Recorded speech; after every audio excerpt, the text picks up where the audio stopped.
Over 2024, I covered some insane clips captured before horror. From snake bites to plane crashes, we've covered the lot. But what are some of the most horrifying? What are the clips that stuck with me the longest? Well, in this video, we're going to go over 10 of the most shocking clips of the year. These clips are not for the faint of heart. So, without any messing about, let's get right into it.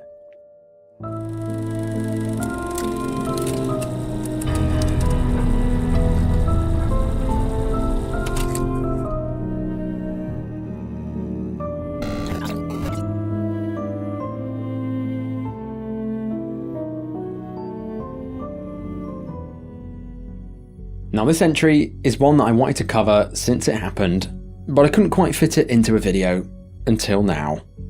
This seemingly innocent stream begins in Lisbon, in Northern Ireland. At approximately 4 PM on December the 18th, 2023, 32-year-old Stephen McCullough announced on his Twitter and his YouTube that he'd be hosting a special Christmas surprise livestream right here on his YouTube channel, Vote Saxon 07. He said that he was going to go live at 6 PM, just 2 hours from the announcement. Now, for a bit of background, the Vote Saxon 07 channel was a YouTube channel that I had watched for years at the time of this incident. Hello YouTube viewers and random Doctor Who fans. Hello YouTube viewers and random Star Wars fans, and may the 4th be with you. Hello YouTube viewers and random subscribers and well-wishers and hangers on. Hello YouTube viewers and random Doctor Who fans. The channel's name is actually a reference to one of my favourite Doctor Who 3-parter episodes, where the Master takes over the world and becomes the Prime Minister. Starting in 2015, the Vote Saxon channel was run solely by Stephen McCullough. The channel's original focus was Doctor Who, whether that be episode reviews, merch reviews, figurine reviews, anything Doctor Who, you name it. While focusing on Doctor Who, Stephen also covered lots of other nerdy stuff, such as Star Wars. He loved his Robot Wars. The channel was a place that I'd find myself returning to every now and then when a particular controversial Doctor Who episode dropped, or when new figure reviews came out. Today, the channel sits at 38,000 subscribers, with 13 million video views. So the channel covered anything Doctor Who and pop culture related. So this is why it was particularly strange when Stephen announced to his YouTube and his Twitter that he'd be going live in just 2 hours for a gaming live stream. I didn't catch the stream at the time, but his followers were thrilled at the prospect of watching him play video games live, especially seeing as he'd not streamed for over a year. So, 2 hours later, 6 PM arrived, and just as promised, Stephen went live to his viewers on YouTube. This stream, however, was far from what it seemed. Earlier that day, on December the 18th, Stephen's girlfriend at the time, 32-year-old Natalie McNally, who had been in a relationship with Stephen since August of 2022 and was actually 15 weeks pregnant, spent her time at her parents' house in Lurgan, watching football, a small nearby town 20 minutes away from Stephen's house in Lisbon.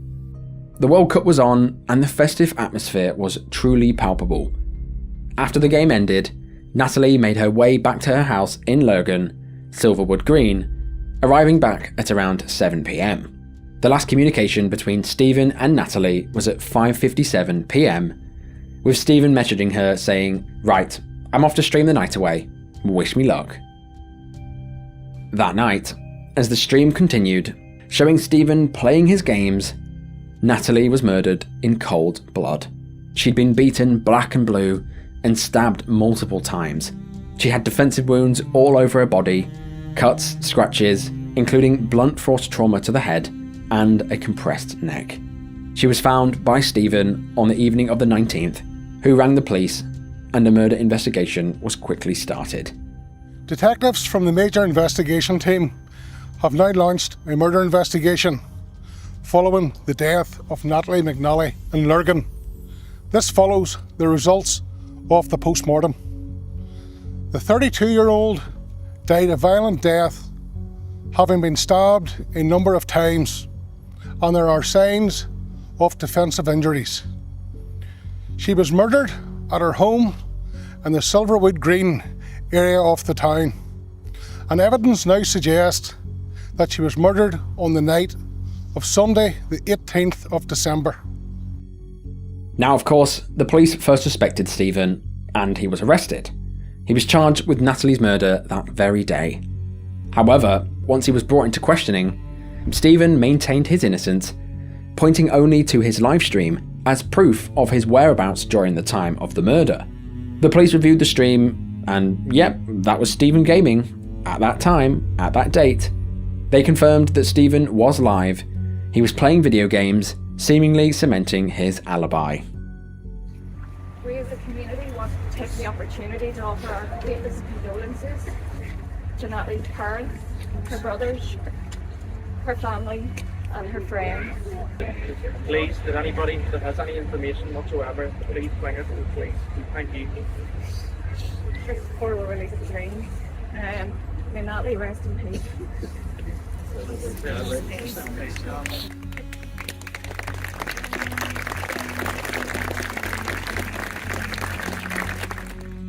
On December the 24th, the police stated publicly that Stephen had been eliminated from the investigation and that he had been released and cleared of any further suspicion. On Boxing Day, December the 26th, a day after Natalie was due to reveal to her loved ones that she was in fact pregnant, family and friends instead gathered for her funeral near her family home. Several hundred members of the public and the local community gathered to see her coffin as they showed the family their support. On the 28th of January, a rally was held in Lurgan in a local park in memory of Natalie and her unborn child. More than 1,000 people gathered, as well as Stephen, of course, captured here.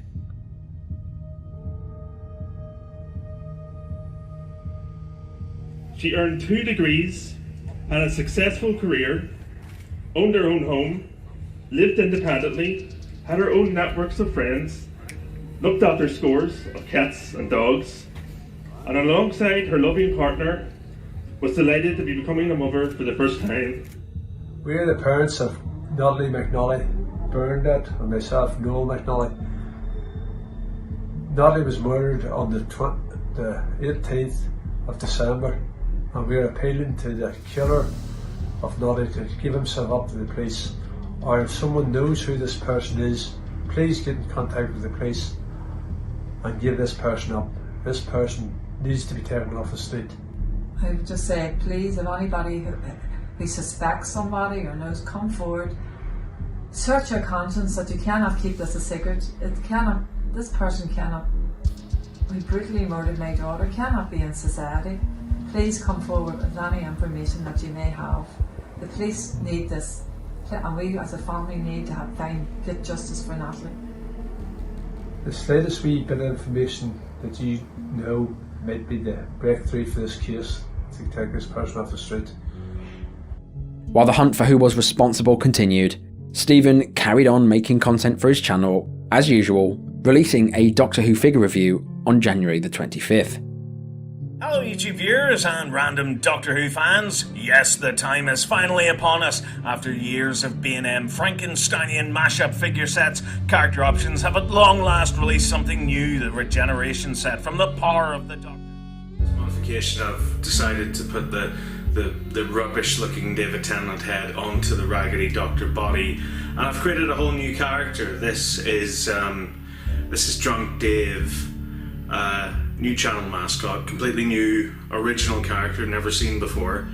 The police then questioned neighbours who lived nearby Natalie, and 2 separate people reported that at roughly 9 PM they'd heard a blood-curdling scream. But as police teams scoured through hours and hours of CCTV evidence for any clue, the investigation deepened when a shocking revelation came to light.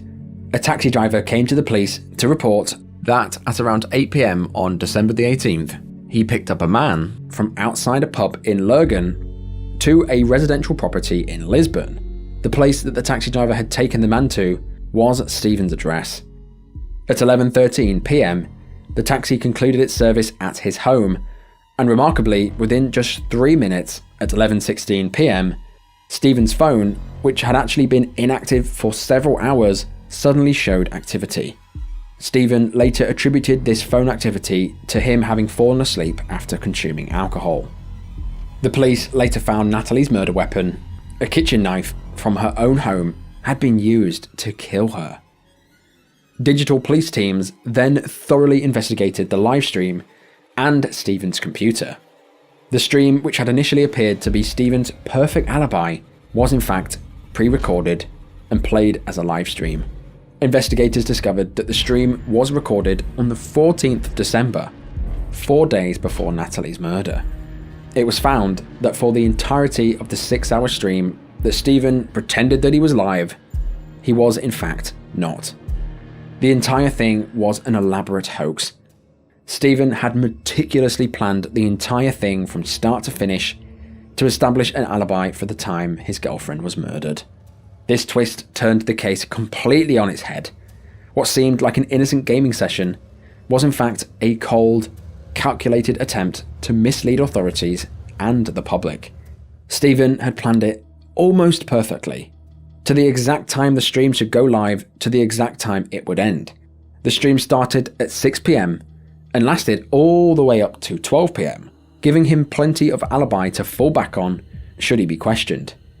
Throughout the stream, he goes along with the entire thing, pretending that it's all live, looking at the camera, fake talking to the camera, and even fake reacting to things. Hey, and we're live. Hello, everyone. Yeah, a little bit out of the blue, this, isn't it? But, hang on, my levels are just a nightmare. There we go, bring that down a little bit. And that could be a little bit better framed, but that's the fun of being live. Yes, so, hello to all on this glorious Sunday evening. Yeah, so I just thought, why not? I'm gonna do a live stream, because this day next week is Christmas. So what more could you want for Christmas other than an evening with your old pal Stephen? So Stephen thought he was really smart, but he had an ego the size of Jupiter. He'd left obvious clues as to what he was really doing throughout the stream, hidden in plain sight. The stream in question, which is actually still live on his channel, was called The Violent Night. Need I say more? It begins with Stephen loading up Grand Theft Auto Vice City on his original Xbox, and as the stream started, Stephen announced that he couldn't actually interact with the audience. A big red flag. So yeah, I think I've got it set up. Now the trouble is, because this is quite an old computer, it's getting on a little bit, I'm going to have to save up and get myself a new one in the new year, but for now, this one's kind of hanging along, you know, like smoke is billowing out of it. It looks like it's running on red diesel and hatred at this point. Trouble is, it's in a very limited capacity. Well, because this streaming software is kind of up the left, it means I can't check the live chat, which is a real shame. So, by all means, talk amongst yourselves. Stephen blamed it on several problems with his streaming setup and said that it would crash the system if he tried to reply. He told them to talk amongst themselves as he continued playing games. Literally going to be drinking and driving. In the game, by the way, I'm not leaving the house tonight, so... Other than the fact that Stephen couldn't interact with viewers, the stream plays very much like any other gaming stream. There it is. We got there in the end, mate. We got there in the end. Some parts of it are, frankly, boring, with lots of silence, just Stephen driving cars. But when things do go wrong, Stephen reacts with ear-piercing rage. What?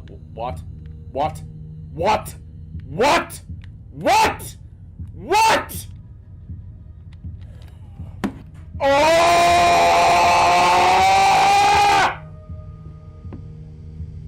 I don't remember this mission being this difficult. Oh! No!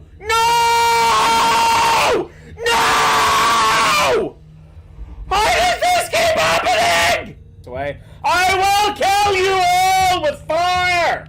Viewers were typing in chat, trying to speak to him.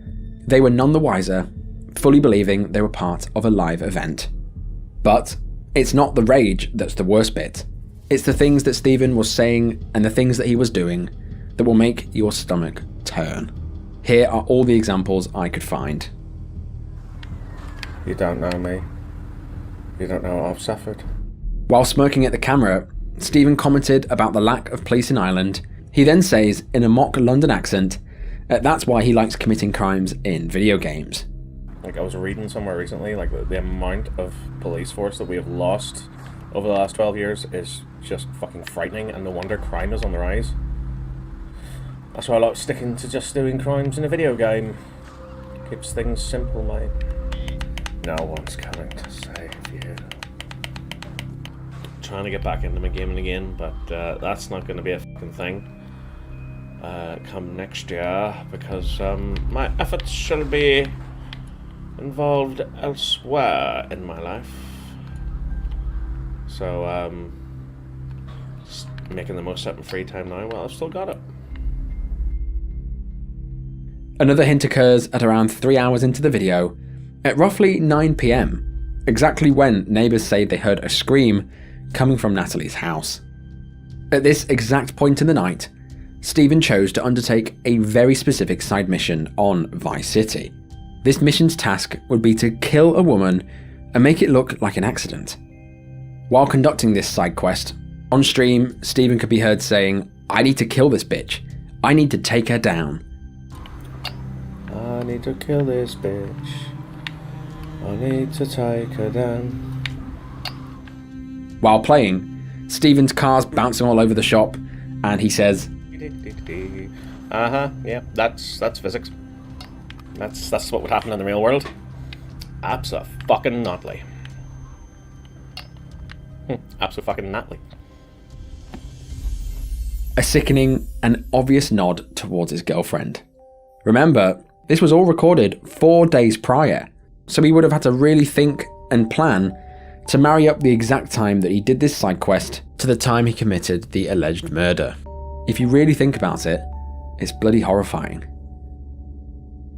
Back into work on Wednesday, then off until New Year's, so it'll be enough time to rest, relax, spend time with my loved ones.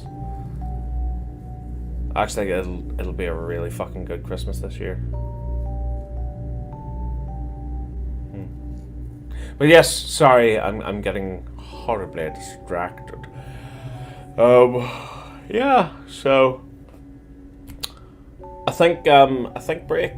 I think a little break. Just try and collect myself again and stop the ice from stinging right the fuck out of my head. One of the more haunting hints occurs during a break at around 9:15 PM. Rather than a screen saying livestream back soon, as he did in all the previous breaks, instead, the screen is replaced momentarily with a promotional photo of the James Bond film No Time to Die. This would have been around the time that Stephen was allegedly murdering Natalie and his unborn child. I'll tell you something. I made a real pig's ear of that. I just sat down and I pulled the controller and the headphones off the table, which hit the keypad, which it's apparently hotkeys are still connected, so it went on to something else for a little second. Yeah, anyway. The stream continues, he plays a lot of Grand Theft Auto, before moving on to a low-quality Robot Wars game. At the end of the stream, Stephen brings it all together with the so-called live viewers, reminding them of the importance of Christmas and the importance of being near loved ones. Look at it. Anyway, I think I'll wrap up this stream with none of you watching at all. Just by saying, Merry Christmas, everyone. It's a time that we look forward to and we get excited about whenever we're young. And then as we get older, we get much more cynical and stuff like that. And then we reach a stage where we realize it's not about us anymore. It's about the younger generation, and it's about keeping that love alive and passing it on. And I think that's something I'm looking forward to doing more than anything else, really. But yes, for all of us, be we young, be we old, I think the important thing to take away from it is to use it as a time not for what we receive, but what we can give in terms of presents, in terms of love, in terms of sex. It's just been one of those nights, hasn't it? But yes, I think the message rings true that Christmas, it's not about the shopping, it's not about the lights and the tints and all that crap. It's literally just about having some time off to enjoy spending time with the people that you love. So hopefully I've done that tonight and given you a couple of hours of madness of me freaking out. So until next time, everyone, thank you for watching. Good night.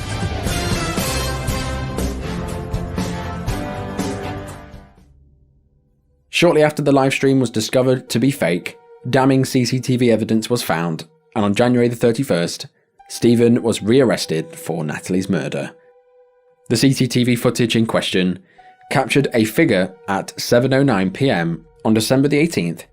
The footage shows a tall man navigating his way towards a bus stop located at Kingsway in Dunmurry, a notable distance of 2 miles from Stephen's home in Lisbon.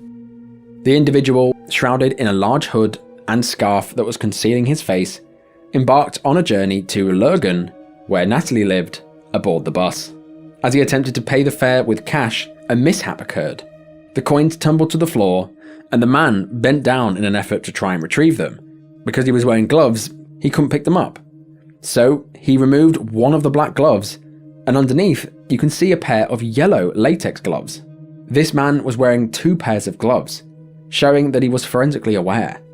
The man's physical stature and the manner of walking bore a striking resemblance to Stephen, and Stephen was clearly trying to conceal his fingerprints. Further CCTV footage tracked this man from the bus, entering Silverwood Green, where Natalie lived, at 8:52 PM.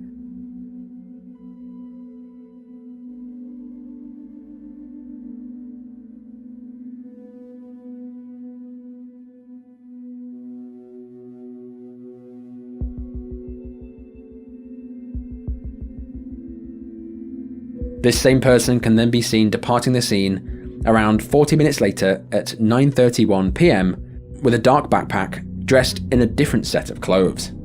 CCTV then captures the man hailing a taxi outside a pub that was initially waiting for another person. He got in the car and claimed that his mother was ill and that he needed to go to another destination. This man directed the taxi towards Lisbon and towards Stephen's address. This taxi driver later positively identified Stephen as his passenger in a Viper police lineup. This accumulation of evidence led to Stephen being formally charged with murder in the early hours of February the 2nd.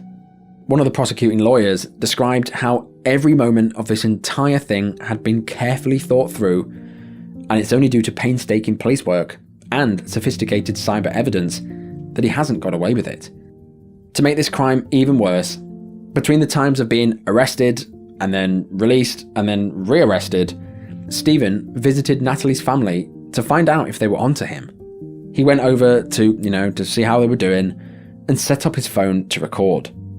Well, Stephen forgot about his phone on record and had to come back later in the evening to retrieve it. Natalie's parents even allowed Stephen to spend 20 minutes alone with her body on Christmas night, believing him to be the grieving partner and not the person who had killed their daughter.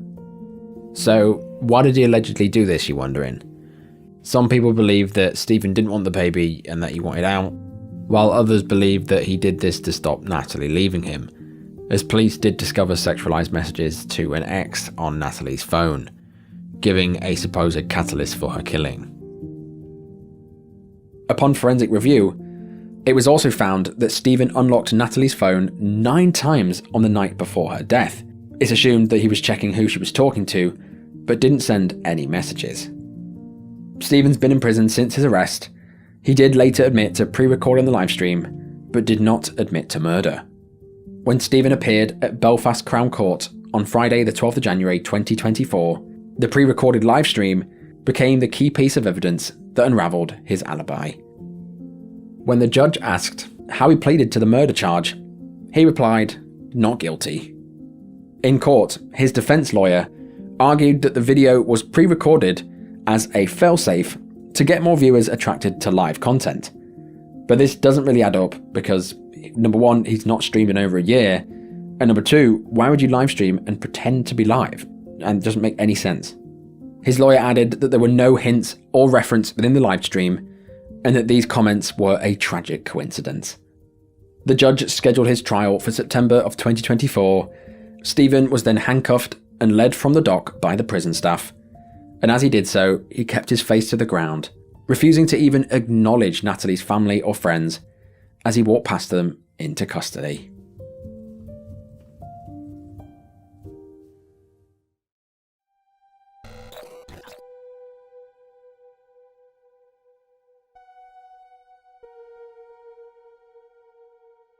I say this in my videos quite often, but life can be taken in an instant. It can be snatched away when you least expect it, on a day where you least expect it. Sadly, this tragic story is a perfect example of that. With that in mind, this footage was recorded on September the 27th, 2024, in the capital of Georgia, Tbilisi. On the night of September the 27th, 24-year-old Irina Glazunova was out with her friend in town, sharing a few drinks and having fun. This is when she decided that she'd record a TikTok video for her social media.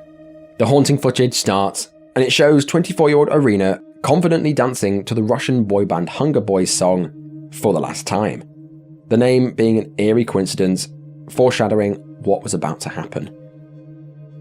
All on video, Irina can be seen looking at the phone, walking down the street without actually looking where she was going. She was singing and having a good time. The phone is passed to her friend and then back again. Unfortunately, as she is recording her friend, she captures her shocked reaction as Irina stumbled headfirst over a small wall into an underground metro overpass entrance, falling head first.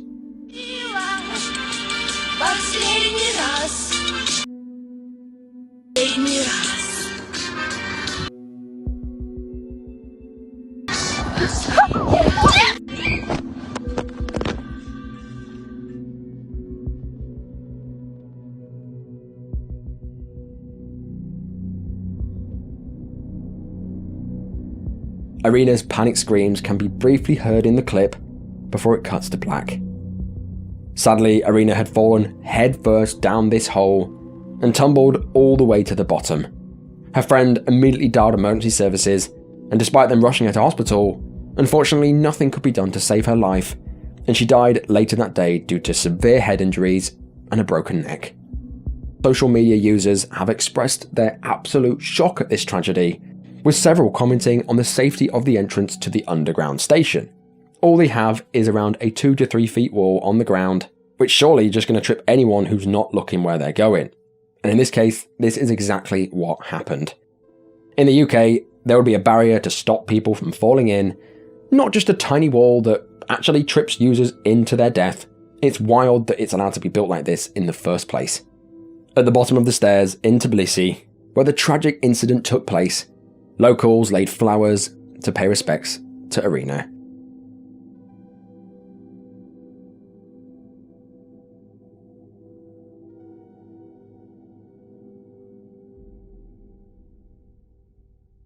But next time you decide to record a TikTok in public, look where you're going, because this was needlessly tragic.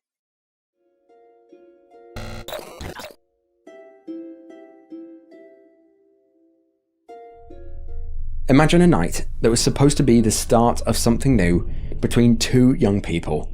A first date. There's butterflies in your tummies. Both of you are unsure if this person's gonna be the one or gonna be just another first date. It's supposed to be all lovey-dovey. You never expect that on your first date that you'd experience horror, despair, and ultimately tragedy. But unfortunately, in this case, this is precisely what happened. 24-year-old Luis Fernando Cavalos and 27-year-old Alexis Rodriguez met online and decided to finally meet in person for a first date. It was a clear, balmy summer night in North Bergen, New Jersey, on the 21st of August, 2021. That night, the air was filled with possibilities of new beginnings and, of course, the potential for love. After having what I assume must have been a nice date, it was time for Lewis to drive Alexis home.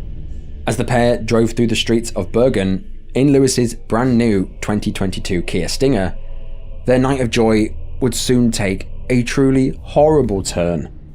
Now, Lewis had just literally bought this new Kia Stinger and of course wanted to show off on their first date. So he was ragging the car through the streets, redlining it, speeding as fast as he possibly could, the noise of his exhaust filling the night with deep burbles. At approximately 1:49 a.m, Officer John Nunez was sitting in a lay-by when he saw Lewis and Alexis in the Kia drive past. Of course, Officer Nunez put on his lights and pulled them over for reckless driving. It turns out that Lewis had been speeding at over 100 miles an hour, he had ignored a red traffic light, and was violating a provisional license restriction. After checking their details, despite Alexis's protests that she was the one to blame because she caused the hurry, Officer Nunez reassured her and made very, very clear that Lewis was responsible for his actions and that he would face the consequences for them. Cigar 2, I'm at the corner.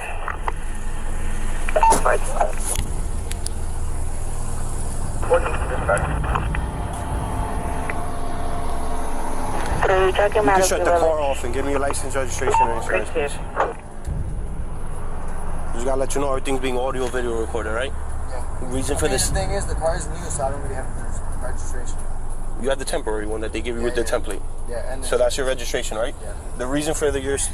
That kid was speeding so bad, he almost hit another kid in a fight. I know. That's why I stopped him. Another one? You almost hit me too. Ma'am, that's why I stopped him. Have a nice night, okay? Yeah, that's what I'm stopping you for. Reckless driving, careless driving, speeding, and the lights you ran, okay?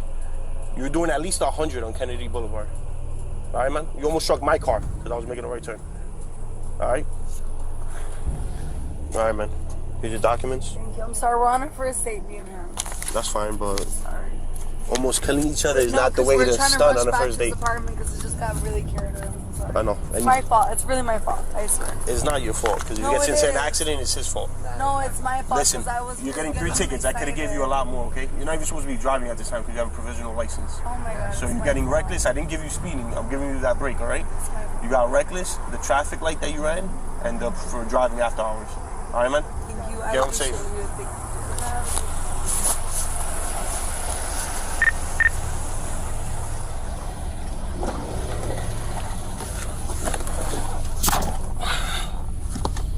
To 19. Are you sure?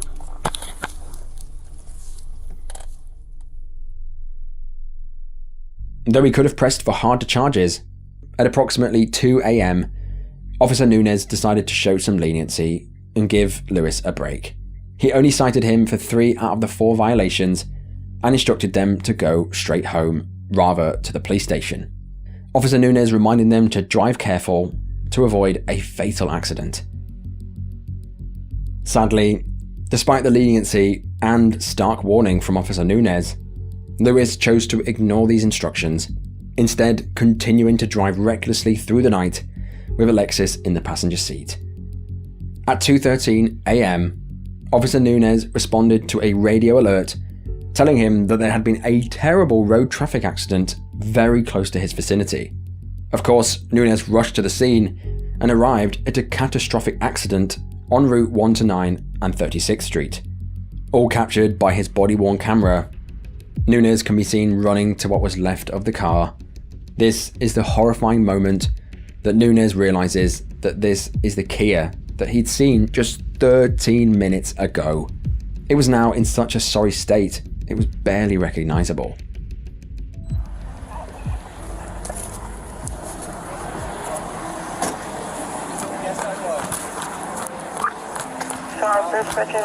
Yo, this is the same kid.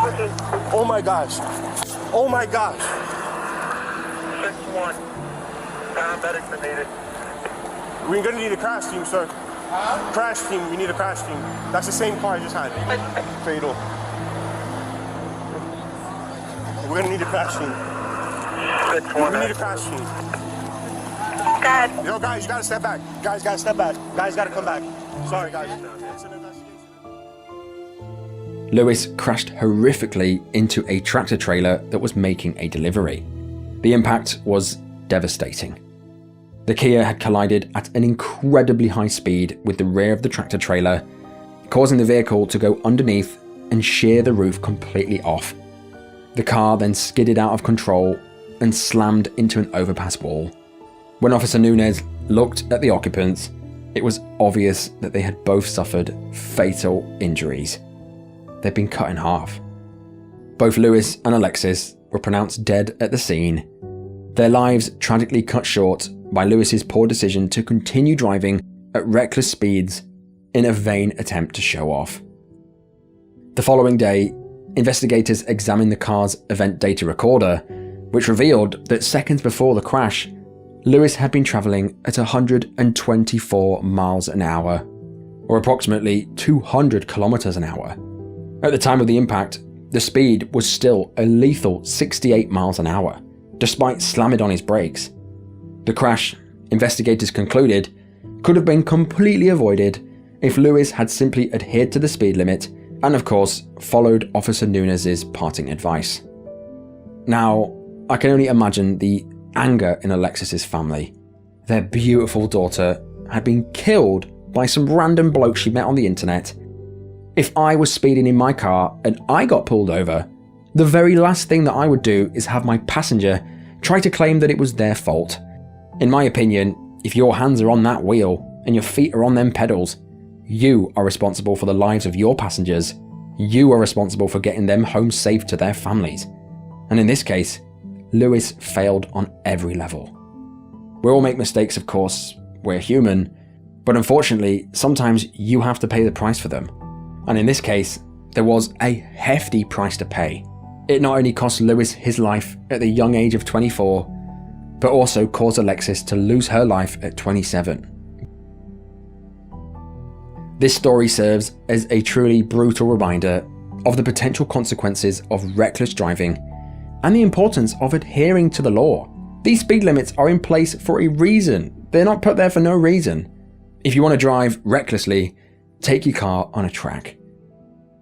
Officer Nunez, who had initially given Lewis a chance to correct his course, was of course left haunted by the incident. This is a prime example of how a moment's decision can lead to irreversible outcomes. So, next time you're on a first date, and you've got a new car, and you want to rag it, you want to show off, just don't. Stick to the speed limits, because speeding really isn't that cool, and it's certainly not worth losing your life over.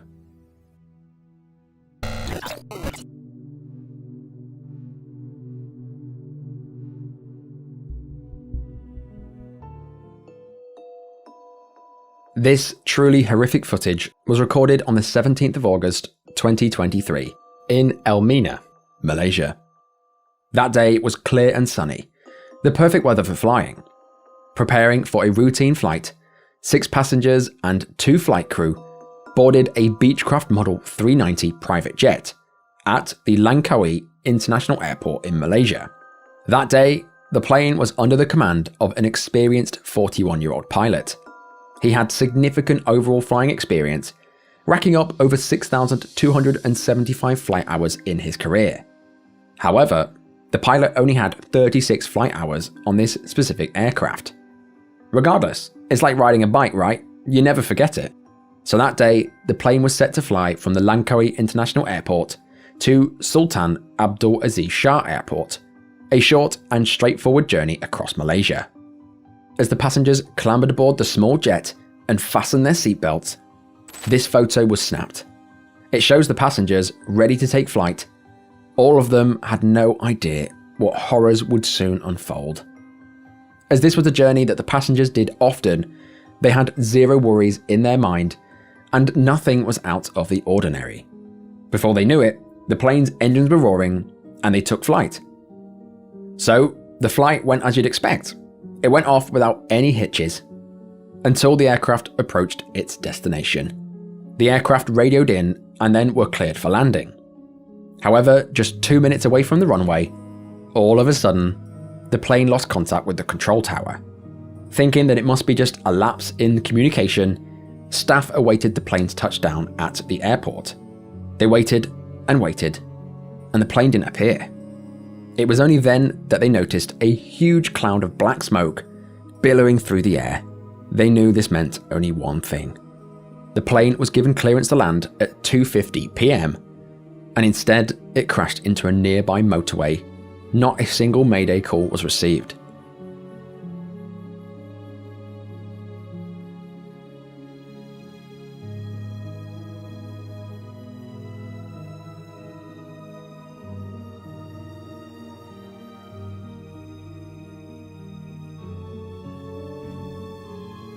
All captured by various CCTV cameras and dash cams, you can see the plane impacting with the ground, coming down like a missile, striking the ground at an unbelievable speed.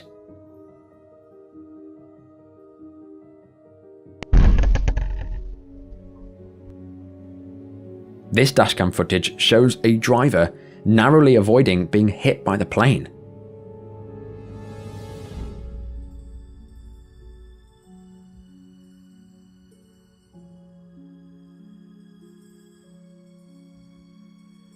Amazingly, in one frame you can see the aircraft in a nosedive, and then the next it impacts with the ground and erupts into an inferno.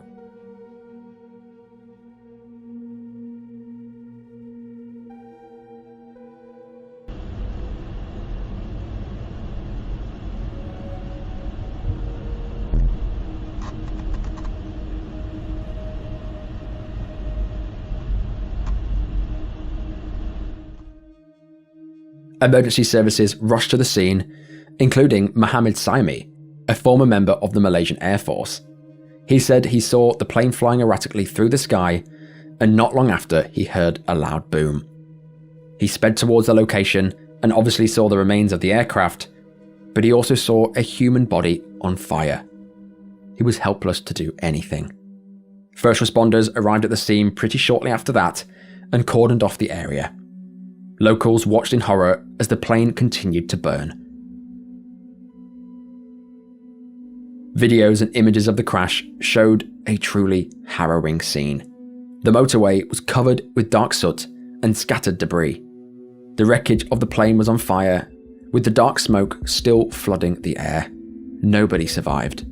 All 6 passengers and the 2 crew died instantly, making this photo eerily haunting.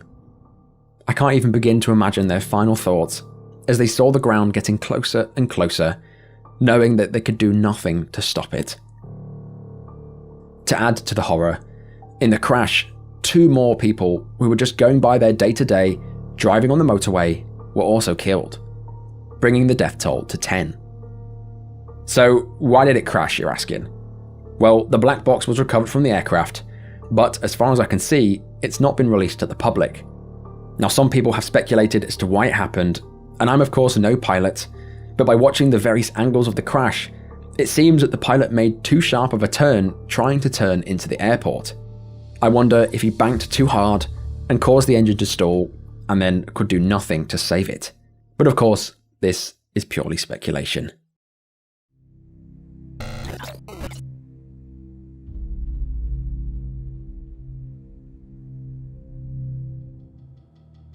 On a seemingly tranquil evening of April the 15th, 2014, the MV Sewol, bound for picturesque Jeju Island, departed from Incheon, a South Korean city bordering the capital of Seoul. However, before we can set sail, we need to know a bit of background of the ferry itself. From 1994 to 2012, the MV Sewol was known as the ferry Namanu. It operated in Japan with an impeccable safety record for over 18 years. However, in 2012, a marine company purchased the ferry for approximately $11.3 million. Subsequently, the ferry was rechristened as Sewol and underwent renovations. These renovations and upgrades involved the installation of additional passenger cabins on the 3rd, 4th, and 5th decks. These increased the ship's capacity by 117 and added 239 tons of weight. These modifications would soon play a vital part in the tragedy that was about to unfold. So, on the evening of April the 15th, despite the weather being calm, as the time came to depart at around 7:30 PM, a deep fog began drifting in from across the water. The fog was that dense that the ferry departed from the dock at 9:30 PM, 2 hours later than expected. That night, the MV Sewol was carrying within it the laughter and dreams of 325 students from Danwon High School, located in Ansan City. The students were all aged around 16 years old, and they were poised for a memorable school trip. In total, 476 people embarked on this voyage, Unbeknownst to the passengers, the ship was a disaster waiting to happen. As I said before, the vessel had undertaken modifications that increased its passenger capacity. These modifications were, in fact, illegal. The upgrades to the ship compromised its structural integrity and balance. And to make it worse, on this fateful journey, the ship was also loaded with poorly strapped cargo 3 times its safe limit. This reckless oversight set the stage for one of South Korea's most heart-wrenching maritime disasters of all time. Throughout the night, as Sewol made its way along its usual route, it navigated the treacherous Maningol Channel with precision, a stretch of water known for its harsh currents. At some point in the night, the captain went to sleep and left an inexperienced third mate in charge of the wheel. Throughout the night, there were no problems. At 8:48 AM, the ship had reached approximately 1.5 kilometers off the island of Donggichado, South Yola, South Korea. With the third mate still captaining the boat, he made a series of sharp turns that triggered an irreversible domino effect. The third mate wrenched on the wheel, and as he made that final turn, the ferry, destabilized by its excessive and unsecured load, began to list harshly 20 degrees to portside. Because a very sharp turn would have shifted the 1,000 tons of cargo and nearly 200 cars that were inside. That would explain why the ferry started listing or leaning to one side. It was soon tilting at more than 5 degrees, a critical threshold because that's a point of no return. Inside, a surreal and terrifying scene unfolded. Hallways and rooms tilted at alarming angles, objects became dangerous projectiles, a total nightmare ensued. Amidst the chaos, an automated message played through the tannoy, commanding the students to don life jackets and to remain in their rooms.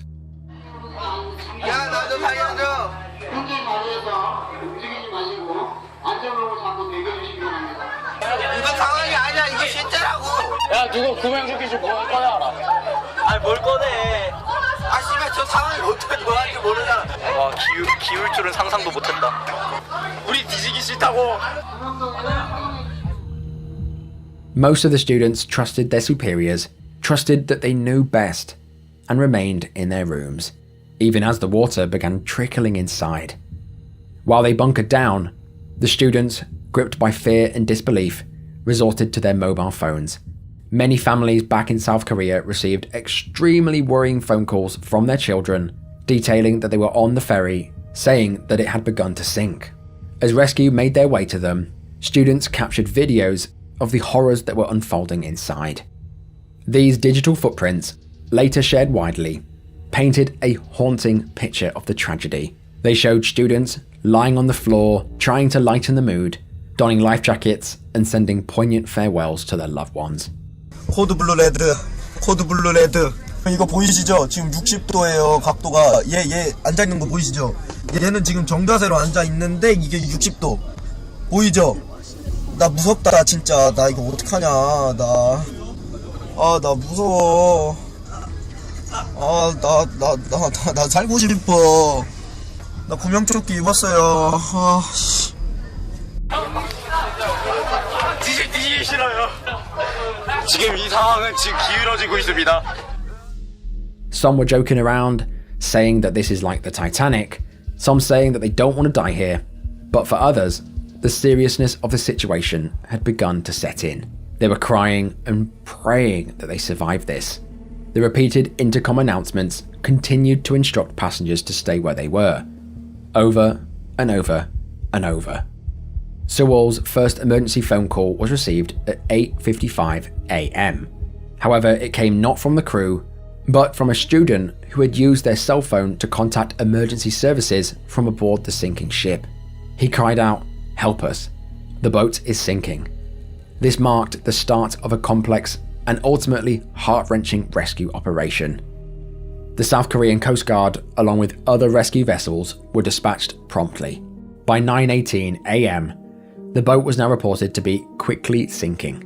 The crew now reported that it was listing at an angle of more than 50 degrees. As more emergency calls went out, fishing boats and other commercial vessels rushed to the scene, quickly rescuing around 86 people from the water. At 9:23 AM, a second call for help was received from the crew of Sewol. The ship continued to list, and filled with water, this distress call just said, "We are about to sink."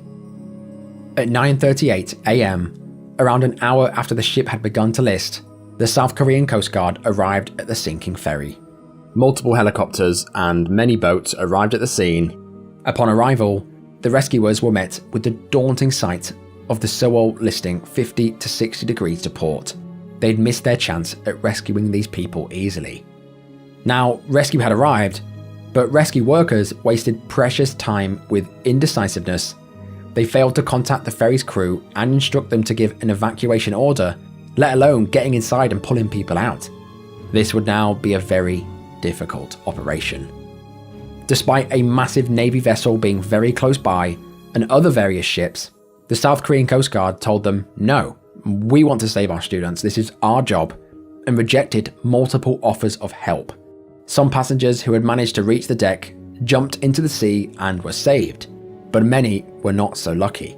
Many remained in their rooms, watching the rescue unfold through their windows.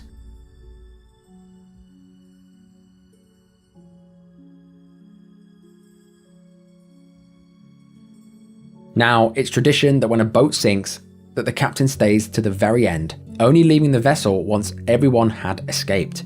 Infuriatingly, however, in this case, the ferry's crew and the captain were among the first to be evacuated.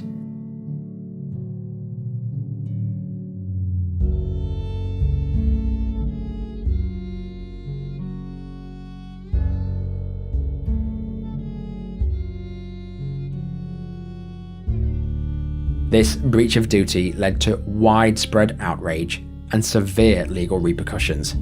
Now you're wondering, why did it take them so long to get to the ship? Well, long story short, the original distress call reported on the original departure time. Now because they left 2 hours later, rescue arrived to the scene where they thought they'd be, and they weren't there. By the time rescue even arrived, escape was impossible. While some were saved by smashing the windows from the outside, many of the windows could not be broken, and rescuers had to watch them sink. Heartbreaking footage emerged showing the passengers trapped aboard the ferry, desperately trying to break the windows, watching desperately as people were saved outside. They tried and tried, but rescue just watched them struggle as they focused their attention on people that were easier to save. Soon, these parts of the ship disappeared beneath the waves. As the day progressed, the scale of the rescue operation expanded dramatically. The situation inside Sewol grew increasingly dire. Water began flooding in, filling the rooms full of students. They began to become frantic as rooms turned almost vertical. Still, the automated message played through the tannoy, telling them to stay where they were. This tannoy message would later be heavily criticised. Many who followed these instructions found themselves trapped in their room as the ferry filled with water, when they could have saved themselves if they at least tried. As the hull began to disappear, rescuers were now faced with the daunting task of entering the tilting ferry. This is something that they just didn't want to do. And at 11:18 AM, 2.5 hours after it began to list, the MV Sewol completely capsized. Only one out of the 46 lifeboats that were on the ship were deployed. Now all that could be seen from the surface was the underside of the boat. Rescue teams had missed their chance. By 2:42 PM, an extensive rescue force, including 150 members of the Republic Korean Army Special Warfare Command and 40 scuba divers were deployed. The numbers just got more and more. However, as the day went on, weather conditions began to get worse, and officials deemed it far too risky to enter the sinking vessel, and therefore the rescue teams just gave up. At 8 PM, they ceased their rescue attempts and left hundreds dead inside. This was all just a total nightmare. Why weren't they told to get off the ship? Why was no one told anything? It just seems crazy. The search operations resumed again at around midnight using flares, but the number of casualties just climbed. By the morning of April the 17th, the diver count had now escalated to 555. But back on land, the families of the passengers cried out for help, cried out for more to be done to save their loved ones. The anger and the frustration was palpable. You must have said, "Daddy, save me," weeps this father. No one is immune to the sound of losing a child. Around 2 p.m. on April the 17th, weather conditions worsened again and caused a near halt in rescue operations. A marine crane was brought into the scene later that night, but still hundreds were missing. Now this is when it gets really slimy. Misinformation compounded the tragedy on April the 17th.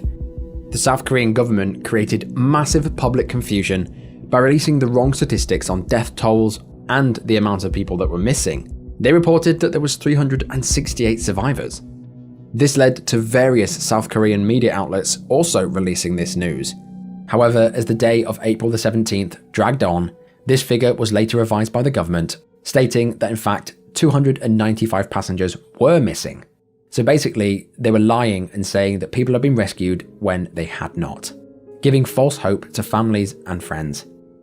Throughout the following days, on April the 18th to April the 21st, the Korean Coast Guard initiated a process to pump air into the capsized ship, hoping to support any existing life. Rescue efforts were hampered by the fact when divers entered into the ship, it was all restricted by the cargo. However, as the months went on, the death toll only continued to rise. This whole ordeal had turned into a full-blown nightmare, largely due to the lack of urgency by the South Korean Coast Guard and their insistence on handling the situation without any external help. Despite the South Korean government's attempt to hide and downplay its culpability, the sinking of the MV Sewol resulted in the loss of 304 people, predominantly students. An incomprehensible loss, and most tragically, a totally avoidable one.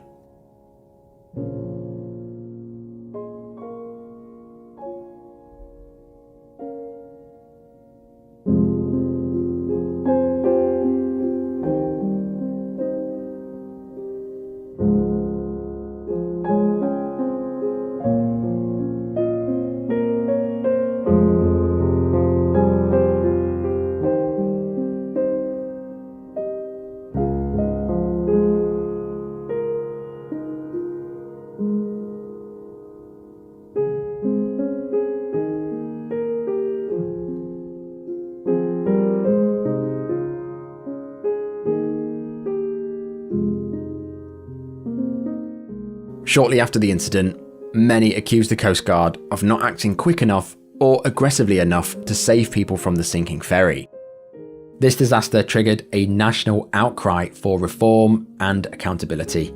Parents of the deceased students were particularly vocal, expressing their fury and grief over the loss of their children, stating more lives could have been saved if the Coast Guard had acted with any amount of urgency. The nation was plunged into a period of intense national mourning. Investigations revealed a disturbing picture of negligence and incompetence.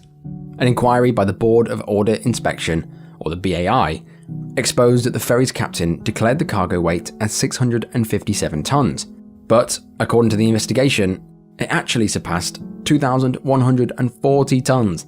And to make this even worse, none of it was strapped down properly. The BAI also reported that port authorities in Incheon, where the Sewol set sail, allowed the departure, relying on the cargo information provided by the captain, without even conducting their own inspection of the cargo. The BAI discovered that staff from the company that owned the ship had offered the Incheon Coast Guard officials drinks and complimentary trips on the boat, which aided in the Sewol's passing its safety inspections. So the Sewol was doomed by corruption from the very start. This tragedy really did expose the shortcomings in South Korea's approach to public safety and crisis management. South Korea's National Assembly later voted to disband their Coast Guard, partially placing the blame of the tragedy on them. A new safety agency was then set up, and the police took over the Coast Guard's responsibilities. So the Coast Guard was that bad that they were disbanded. Of course, legal proceedings followed, with the captain initially receiving a life sentence for abandoning the ship. This sentence was later reduced to 36 years. Other crew members were also indicted, and politically, the disaster stirred public outrage and contributed to the impeachment of the president, as her government faced criticism for their terrible response to the disaster. Memorials were established, serving as a solemn reminder of the lives lost and the lessons learned. In 2017, a significant salvage operation was initiated, not only to recover the 9 bodies that were still missing, but to also further investigate the causes of the sinking. This tragedy remains South Korea's deadliest ferry disaster since December 14th, 1970, when the Namyang ferry sank, claiming 326 lives. However, what makes the Sewol slightly worse is the fact that 304 people died, and around 250 of these were students from the same school. The sinking of the MV Sewol is a tragedy that South Korea and the world will never forget, leaving a permanent mark on the nation.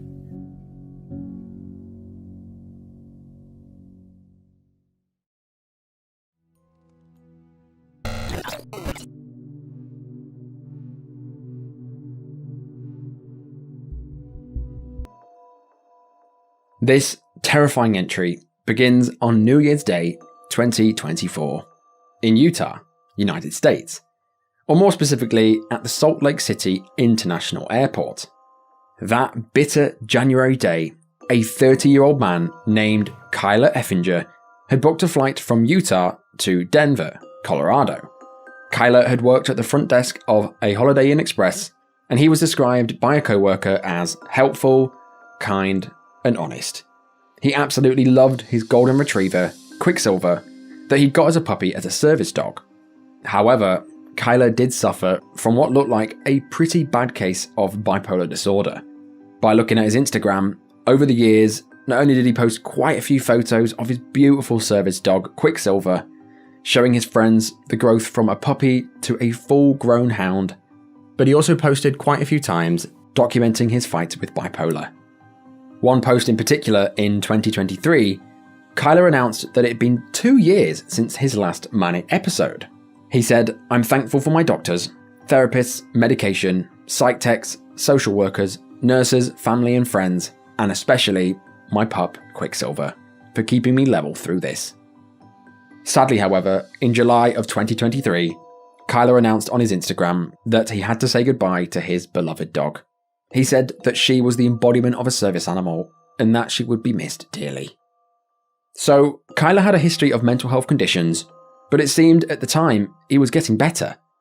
But in the summer of 2023, Kyler lost his dog, and then in late 2023, he received news that his grandfather was gravely ill.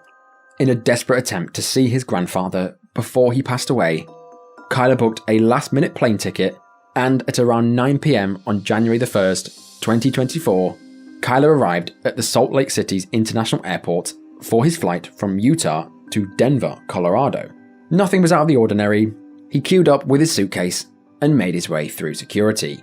Despite arriving at the airport with plenty of time to spare, once Kyler got to security, he was held up for an extended period of time, and sadly, this caused him to miss his flight. When Kyler begged to get onto the flight, saying that he needed to see his grandfather, the staff refused.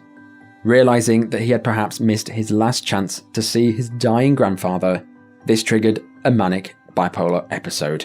In a frantic state, Kyler rang his father, and his father said, and I quote, "Those phone calls, I just knew it was coming on. They call it the manic phase, and those just don't end well for him. And obviously this one was the worst one ever." After being refused entry onto the plane, Kyler went wild. He totally lost it. All captured on CCTV, it showed him running around the empty airport lobby, running towards a locked door at gate A2. He'd taken off his shoes and he was carrying them in his hand. He then attempted to open the door towards the tarmac and towards the plane, but luckily it was locked. After this doesn't work, he can then be seen speaking to a member of staff before running off and attempting to open another locked door at gate A1. He tugs on the door handle furiously before falling to the ground. He then gets back up and pulls on the handle again, before rushing over to the window next to it and banging on it profusely. He then got his shoes and threw them out the window before running off and trying more doors.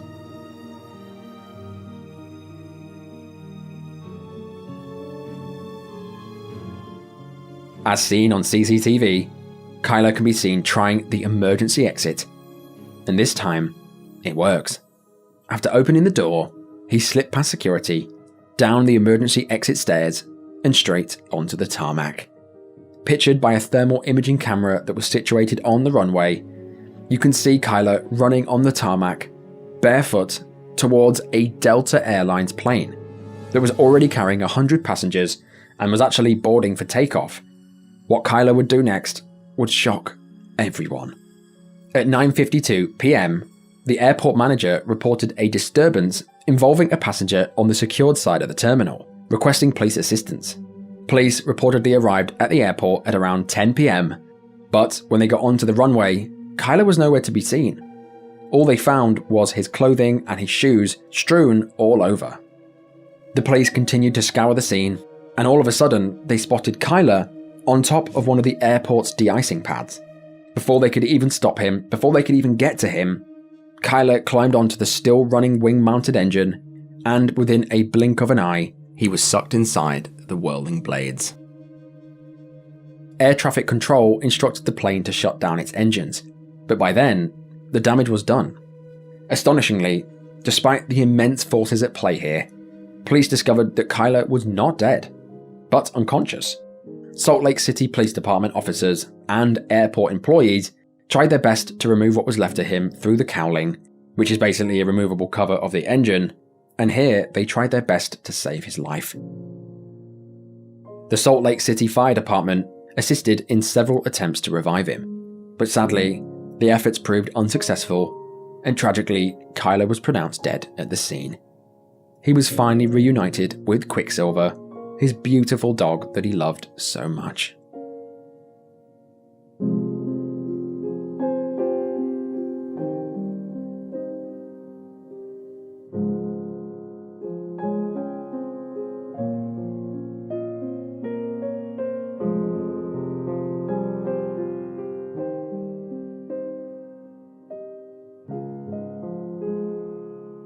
Although airport operations carried on as normal after the incident, the police said that they worked to secure the area and deplane the passengers.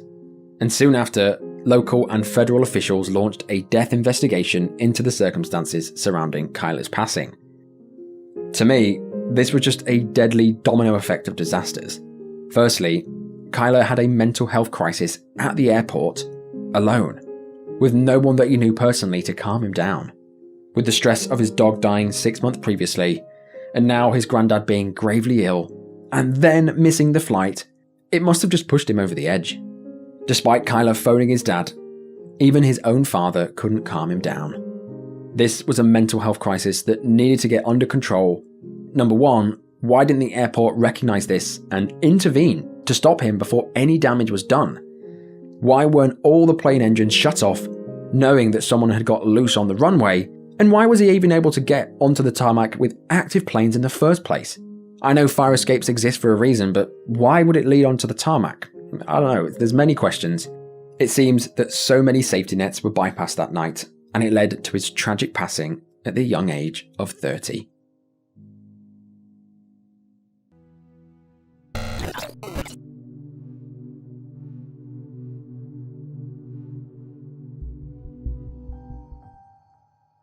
Crowds are lethal. If you've watched any amount of my videos, you'll know this. If nobody's managing a mass of people, deaths can easily occur, and do. Just take my previous upload of events gone wrong. 1.4 million people were allowed to overflow into a parade in Germany that only had space for 250,000, leading to the deaths of 21 individuals. While this entry has nothing on the scale of the Love Parade, it's certainly a prime example of poor management and lack of foresight.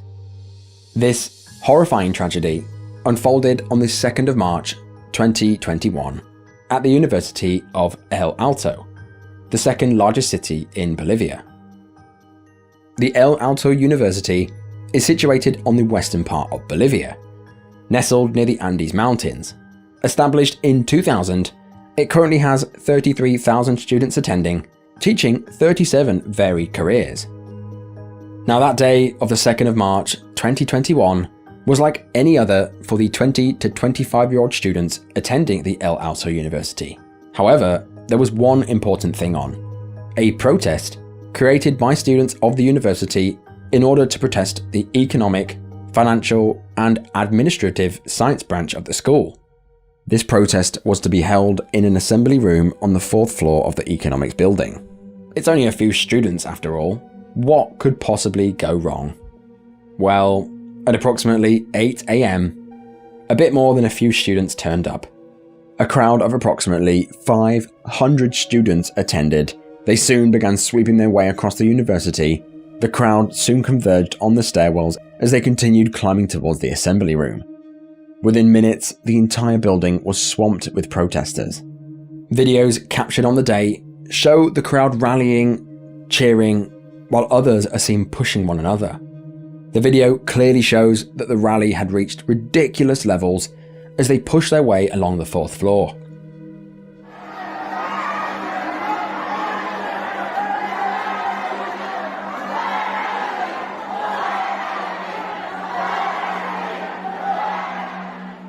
Students began surging forward, pushing and overflowing like a pack of sardines, with just a small metal railing between them and a certainly fatal fall of 40 feet, or around 12 meters.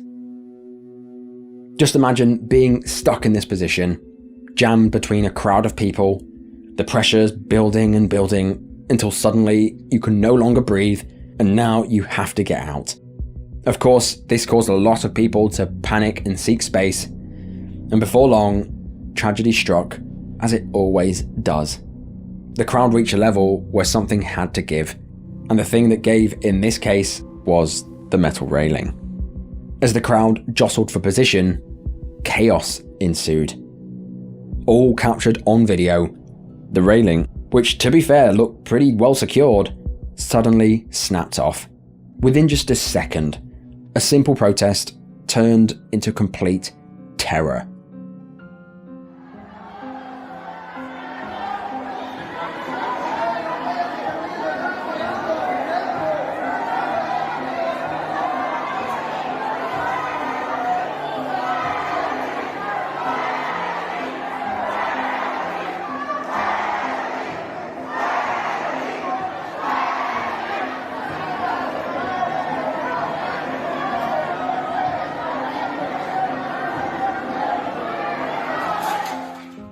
Screams filled the air as multiple students tumbled forward over the precipice, falling 4 floors to the ground below. A couple of other students were extremely lucky as they only fell to the floor below. Those closest to the edge scrambled to get to safety, but the crowd remained. Multiple students dangled over the harrowing drop, holding on for dear life to hands, feet, or whatever they could grab. Sadly, however, many were not so lucky.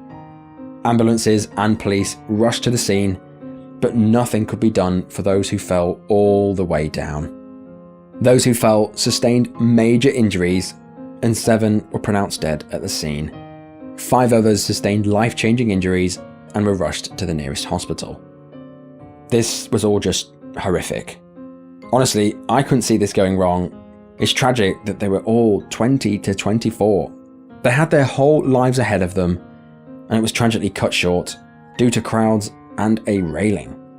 This protest was only organised to ensure their voices be heard, ironically doing the opposite. A truly tragic loss. In the aftermath, Governor Felix Patsy declared 3 days of mourning.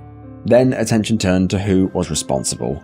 Soon after this incident, the police arrested 7 student leaders who had organised the rally, each of them charged with 7 counts of culpable homicide and injury charges committed against 11 other students. These 7 individuals have yet to be sentenced. So, next time you think about attending a rally, consider if it's safe, consider if it's even worth attending, and consider if it's worth losing your life over.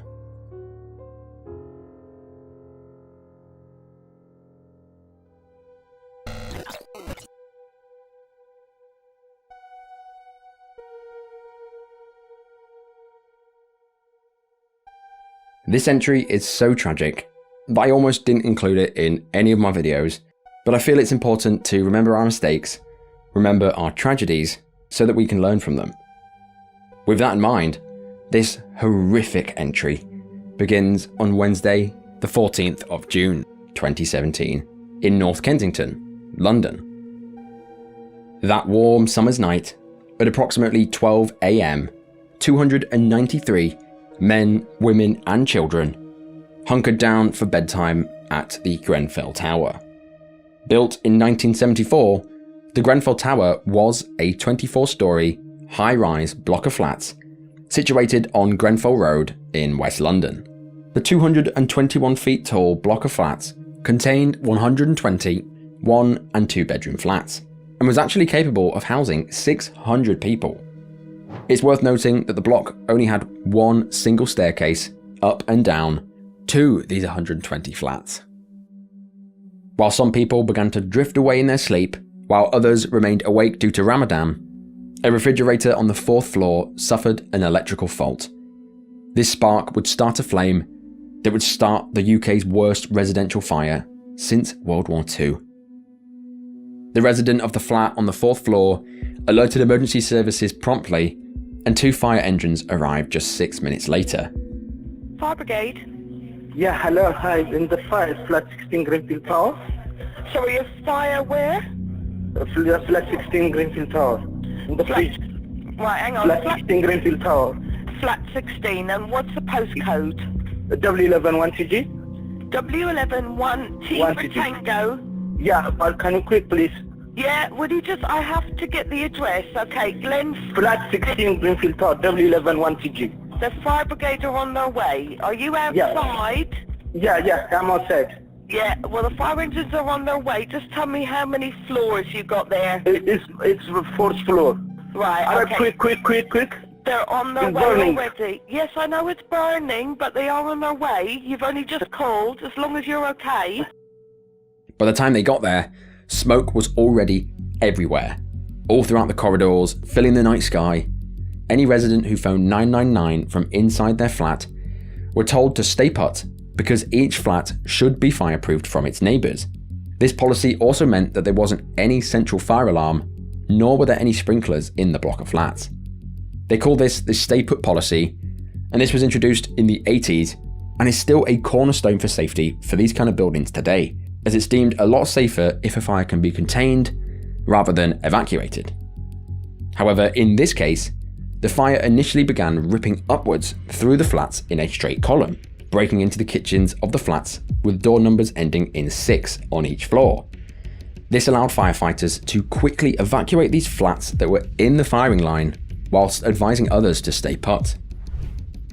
At 1:15 AM, a team of firefighters began tackling the fire that had begun from the refrigerator, but by now, it had already spread exponentially, far faster than any of them could have imagined. The flames not only rose vertically as they predicted, but as the blaze had begun near a window, it had lurched out the window and spread quickly across the outside of the building's exterior, rising rapidly, spreading at what was described as a terrifying rate. As the fire began to eat at the exterior of the building, the outside cladding began to melt and bubble away, causing large quantities of scalding hot debris to rain on those who were watching below. One resident said that soon, one whole side of the building was on fire. The cladding went up like a matchstick.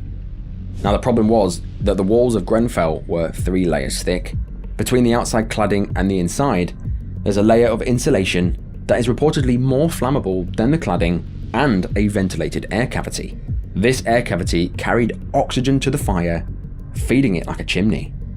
Attempts to ease the fire from outside with an external jet proved unsuccessful, as it was mostly burning behind the external waterproof rain screen. Firefighters quickly became overwhelmed. These flames were ravenous, like nothing they'd ever seen before. Several attempts to quell the blaze also proved unsuccessful. At 1:30 AM, while the stay put policy remained in place, people began to flee their flats, taking their chances with the smoke. Jesus Christ, mate. Mate, that's not a real lot of people in it. Mate, how the are we going to get in that? Jesus Christ. It's a whole hotel. Oh my God, there's kids in there. That's a real block. Oh.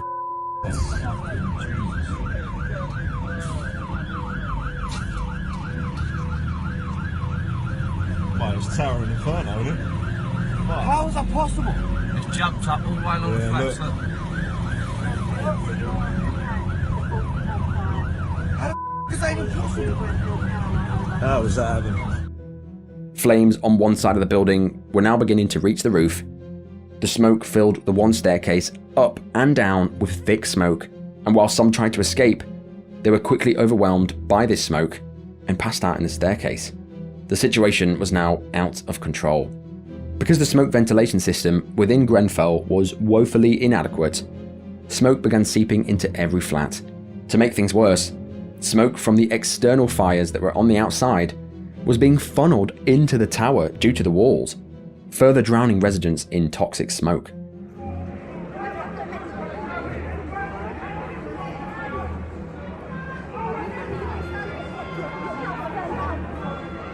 Oh my God, they're screaming!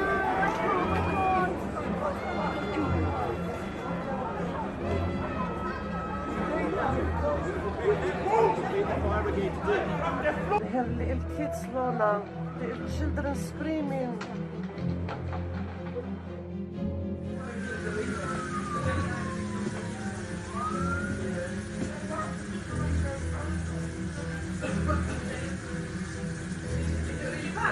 Why are you crying? Why are you crying? You are crying.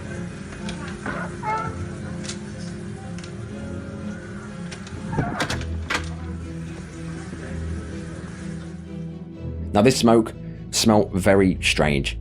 As I said, people were passing out in the staircase trying to escape, but it didn't have a normal smoke smell. One survivor said the smell of the smoke was just toxic. I can only describe it as what I can imagine as chemicals. It was something that I'd never smelt in my life. Residents said the smoke burned their eyes, irritated their throats, and made it difficult to swallow, making them dizzy and leaving them gasping for air. Thick smoke in the lobbies appeared early into the fire, which is why many people shut their doors and followed the advice to stay put, instead of fleeing the building. However, trapped all the way up on the 23rd floor, almost 200 feet up in the air, was 31-year-old Rania Abraham and her two daughters. At 1:38 a.m, Rania took to Facebook to document her plight. The 6.5-minute live stream begins with Rania and her neighbour starting to panic as the smoke drifted beneath the door. Her neighbour tells Rania to keep her door closed, to which she does. She said that she stirred awake due to the sound of persistent knocks on her front door. Initially, it was just Rania and her two daughters in the flat, but soon, around 4 other residents from her floor sought refuge in her home, because her corner of the flat remained untouched by the spreading fire. Okay, don't open the front door. You're going to bring the smoke in. Okay. You're not going to be able to breathe. Your I'm children scared are not gonna maybe be able to someone breathe. outside. They're in the other flat. Are you sure? They've gone into the other flat that was open. Listen, you have your children. Okay. Standing near the door, the smoke is not going to help you. Okay. Yeah? Okay, just Where's this. your husband? No, that's okay. Well, this to the left. There's too much smoke here. You're not going to feel good. Okay. There's too much smoke here. Okay. Okay, I'm not opening it. الله لا إله إلا الله في حريق في العمارة لا حول ولا قوة إلا بالله العلي العظيم يا الله.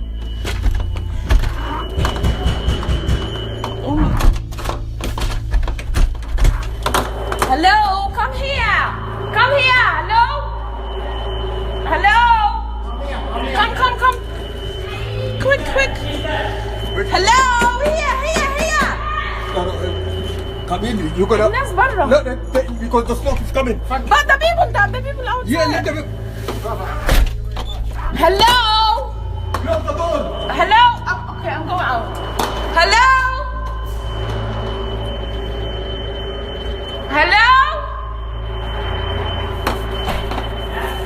Come here.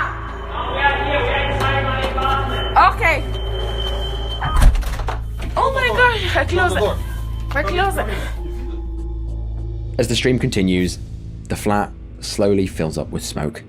Rania goes to the window in a lounge and shows the darkened skyline of London. The stream pans down, and you can see flames and smoke eating away at the flats below. It's horrible. Sirens filled the night sky as Rania held her phone out the window and prayed. Unfortunately, the only part I was able to find translated was, "The whole building is burning and we're on the top floor." She then questioned how she could possibly get out now. Tragically, in the stream, you can hear other neighbours, other trapped residents shouting from their windows. العمارة كلها ولعت من فوق لتحت. احنا في آخر دور هو اللي لسه ما ولعش. يا ربنا يستر إن شاء الله. لا حول ولا قوة إلا بالله العلي العظيم. لا إله إلا الله، لا إله إلا الله سبحانه. والله كنا نايمين لا حول ولا قوة إلا بالله. مرة واحدة صحينا. شايفة الطيارات؟ أشهد أن لا إله إلا الله وأشهد أن لا رسول الله. We're stuck on the 23rd floor! Hello! مكان في لندن فين؟ There's too many people stuck upstairs! لا إله إلا الله.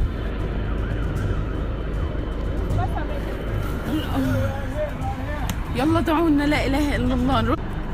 ادعوا لنا بالستر إن شاء الله. ربنا يحفظنا بحفظه يا رب يا رب يا الله. Rania's sister, Saida, rushed to the scene when she found that there was a fire in her sister's flat.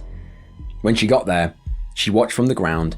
She said, "I saw smoke and watched the fire escalate and move to other flats. It was rapid. The way the fire escalated was strange, as it started from one side and went up around the corners, and because of the wind, it took it all the way around the block. However, not all the flats were on fire." The London Fire Brigade escalated its response. There was now 15 fire engines at the scene. Unfortunately, as firefighters marched up the building in a desperate attempt to keep up with the flames, when they tried to venture above the 4th floor, they were met with unbearable heat, along with extremely thick, toxic smoke, reducing visibility to 0. As the fire enveloped itself around the building, people on the ground saw trapped residents continue to switch their lights off and on, and waving out the windows for help. Some were even holding their children to the window in a desperate attempt to get help, but it was futile. No one could reach them. One resident Googled how to escape and found that it was possible by tying bedsheets. He tied it together and lowered himself to the flat below. People saw the man climb in, only to see the entire flat engulfed in a fireball seconds later. Some were so desperate that they leapt out of their windows. Horribly, these deaths were later attributed to suicide, despite being a direct cause of the fire. Shortly after 2 a.m, a major incident was declared, and the number of fire engines was raised from 25 to 40, and the number of fire rescue units increased to 10. Flames continued to race across the north and east elevations of the tower, and started to spread across the crown diagonally and across the face of the building. Some residents who found themselves trapped discovered that they couldn't descend the staircase due to the smoke and the amount of dead people in the way.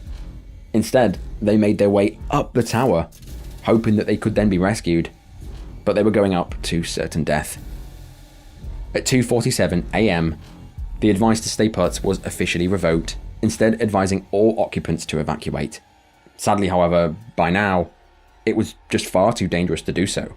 According to Rania's sister, who was on the ground watching this unfold, at 3 a.m, she spoke to a police officer saying that her sister was trapped on floor 23, to which he responded, "Tell your sister and daughters to jump off." An absolutely horrific, abhorrent and insensitive thing to say. By 3 a.m, Rania was still in touch with her family on Facebook, as many residents still sheltered in her flat on the 23rd floor.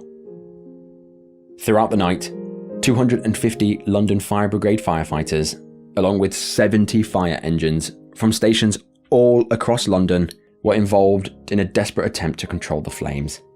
But as the sun peeked its head above the horizon, firefighters were still fighting the blaze and attempting to rescue those trapped. The last resident was evacuated at 7 minutes past 8, on the 15th of June, but the block continued to smoulder for 60 hours.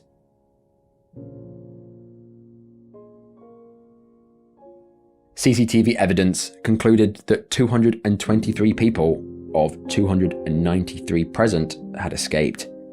But horrifyingly, this tragedy took the lives of 72 people in some of the worst ways imaginable, injuring 70 more. Smoke inhalation was the cause of death for the majority, and sadly most were children. Only 4 people were able to be rescued from the top 2 floors. If they hadn't have listened to the official advice to stay put, the death toll would have most likely been significantly less.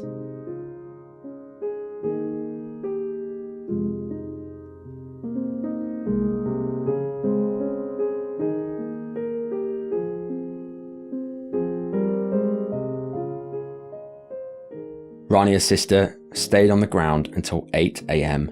Rania and her 2 daughters had not come out of the flat. Her sister went to multiple hospitals around London in the hope that she was alive. A lot of people said that Rania had made it out of the tower and that she was most likely recovering in hospital. Sadly, months went by with no update from the police. It was only on the 20th of September 2017, when an inquest was opened into Rania's death, that it was confirmed that tragically Rania and her 2 children had died. They were only identifiable by their dental records. The 3 of them had been found snuggled together in the bathroom. A truly heartbreaking update. The following day, a vigil was held around the corner of the block, where families and friends alike confided in each other in grief and anger. If you'd seen that building go up like I saw it from my back window, you'd know that building was not fit for purpose. Somewhere along the line, someone made a catastrophic error. At the moment we're grieving, but there's a public anger underneath, and we do want to see someone held accountable for this. Photos and memories of the dead were put up, and then residents, quite rightly, looked to who was to blame. It turns out multiple factors compounded the tragedy that night. For starters, like all high-rises in the UK, there were no sprinklers, and only one staircase, and there was no evacuation plan. In fact, it was later revealed that for disabled residents, the landlords had not created any plans whatsoever, relying solely on the stay put advice. A toxicology expert later found that people who were in good health could have escaped from the top floors without collapsing until 2:33 AM. While the smoke was toxic, leading to instant eye irritation, they found that it would take quite a lot to pass out in the staircase. Another reason the fatality rate was not much higher is due to the high percentage of Muslim community in Grenfell. Due to Ramadan, many observing Muslim residents were awake for the pre-dawn meal of Suhoor, which allowed them to alert neighbours and escape. Another key contributing factor was the smoke. Because the ventilation system was so bad, smoke was actually being funneled inside the building rather than out. And this is why all the corridors got filled up really quickly, and because there was so much of it and it was irritating their eyes, everyone thought, I'm going to stay inside. As I said previously, when the firefighters entered, they were also hindered by the near zero visibility on the stairwell. One of the firefighters' crew manager said that he was surprised by the amount of smoke, describing conditions as, basically, you couldn't see your hand in front of your face. It was thick, black smoke. You couldn't see anyone else. You literally had to bump into them. But the main reason that this fire spread so fast, and the main reason why it was so deadly, was the exterior cladding and insulation. In the previous years, Grenfell had undergone renovations on the outside of the tower, and to save £300,000 in renovation costs, corners were cut and cheaper materials were used in the cladding. These cheaper materials were very flammable. In fact, this particular cladding was made illegal in the UK, and despite the Grenfell Tower being inspected 16 times while this renovation was undergone, nobody noticed the illegal materials being used, leading some to question the authenticity and quality of these inspections. They also found that the safety cavity barriers in the walls of Grenfell, intended to prevent fires, in some cases were the wrong size and even installed incorrectly. And the worst part about all of this is that government officials knew about this dangerous cladding, as concerns were raised years before following previous major high-rise fires. However, nothing was done, and it led to the deaths of 72 innocent people. In the years following the disaster, the key focus was to strip the flammable cladding from the high-rise block of flats above 18 metres. By the end of December of 2022, 463 out of the 487 of these buildings had started or completed the work to remove the cladding. However, there are still 750,000 buildings that are classed as medium height, where work has not yet begun to remove this dangerous cladding. This same cladding is used in buildings all over, including Britain, France, and even Australia, leaving many people who live in these particular buildings in fear that this could happen again. The court cases of this fire look like they continue to this day. In a High Court hearing in London in 2023, the judge approved a 150 million Great British pound settlement that was to be split among the bereaved families, survivors, and local residents. In February of 2024, more than 100 firefighters affected by the fire had their claims settled for 20 million from the government. However, no amount of money can make up for what horrors went on here. Some of this was serious nightmare fuel. I wouldn't wish it on my worst enemy. Today, the charred, hollow visage of Grenfell still rests as a constant reminder of the tragedy, now being covered up by a memorial banner. While plans have been made to demolish the block, these won't happen for years.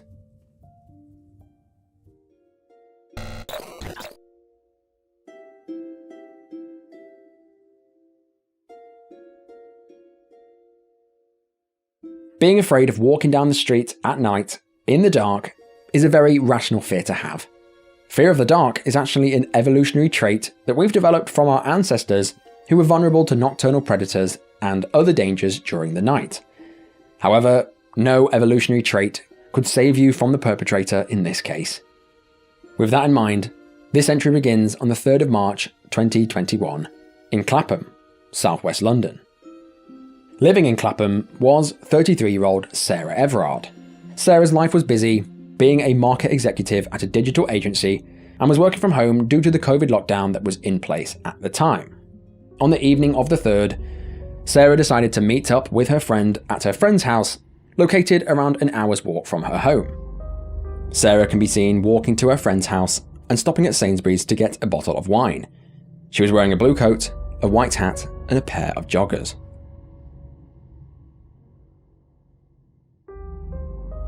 She made this trip no problem, and after a lovely evening with her friend, at approximately 9 PM, Sarah started to make her way back to her house. She walked back home across the common while on the phone to her boyfriend. At this point, the sun had set and night had begun to settle. As I said, due to COVID, at the time, the whole of the UK was under lockdown, so the streets were unusually empty and the police were out patrolling, trying to catch those that were breaking restrictions. At approximately 9:15 PM, Sarah can be seen walking down the A205 South Circular Road, then across the common en route to her Brixton Hill home. At 9:28 PM, Sarah can be seen on doorbell cameras on Poynter Road, and 4 minutes later she was also captured on dashcam by a passing police car. At this point, a truly horrifying encounter occurred. As Sarah was walking down Ponders Road, an unusual white Vauxhall Grandland pulled up beside her. The driver jumped out of the vehicle and approached her and said that he was a police officer. He flashed her his police warrant card before handcuffing her and putting her in the back of the car. It's assumed that he told her that she was under arrest for COVID violations. Warning alarms would have been ringing, but at this point, it was now too late. Sarah had unfortunately and tragically locked herself in with a certified psychopath. While the man was in fact a legitimate police officer, this was a false arrest, no crime had been committed, no COVID restriction was violated, and there was no need to be handcuffed. But of course, Sarah didn't know this. But just like that, Sarah got into the car, it drove away, and poof, she seemingly vanished. She never returned home. On the evening of the following day, after she did not answer her phone, her boyfriend reported her missing to the police, and a desperate manhunt was declared. Over the next few days, the police issued an appeal over her disappearance. They released various images of her and what she was wearing when she vanished, and asked anyone with information to come forward. For a while, there weren't many leads as police teams scoured thousands of hours of CCTV footage in an attempt to find where she had gone. A few days after Sarah's disappearance, a key piece of evidence in the case was discovered. CCTV footage was recovered from a bus that was passing by, showing Sarah and a man standing together having a conversation. From this very grainy footage, the registration of the vehicle could be seen, and here, using ANPR and CCTV cameras, they were able to track its every movement. The police's investigations eventually led them to 48-year-old Wayne Couzens, who shockingly worked as a police officer with the Metropolitan Police in London. He lived in the town of Deal with his wife and 2 young kids. Now this brings us to the body cam in question. It was recorded on the 9th of March, 6 days after Sarah's disappearance. The day prior, Wayne had called in sick for work and handed in his equipment, including his police belt and handcuffs. Wayne wiped his phone of all the data 40 minutes before they arrived. The body cam shows police teams arriving at Wayne's house at 7:45 to ask Wayne some questions about Sarah. At first, Wayne denies any knowledge of Sarah before concocting an elaborate story about an Eastern European gang that was forcing him to abduct girls. That's been conducted so far has led us to come and speak to you about it and to see what we know about Sarah, okay? So, would you like to, do you know where Sarah is? No. Right, okay. Do you know anything about what happened to her? I know that she went missing up in London somewhere, about a week ago or so, just from what I got on the news. Okay. Have you ever personally met her? No, not personally, man. Have you had any interactions with her at all? Why would I have personal interactions with her? Well, it's very difficult because I can't go into a lot of the evidence because obviously that's not part of what an urgent interview is, okay? This interview is just about trying to find her. Because sure. She's been missing for a while now. I'm sat in handcuffs and asking me what I know her. So you must have something to say that I know her. Well, as I said, you've been arrested on suspicion of kidnap, and we believe that you've been involved in her disappearance and taking her away from her family. Okay. So we are trying to find her. Obviously, everybody is very worried about her. She's got, parents. She's got, she's got siblings. She's got a boyfriend.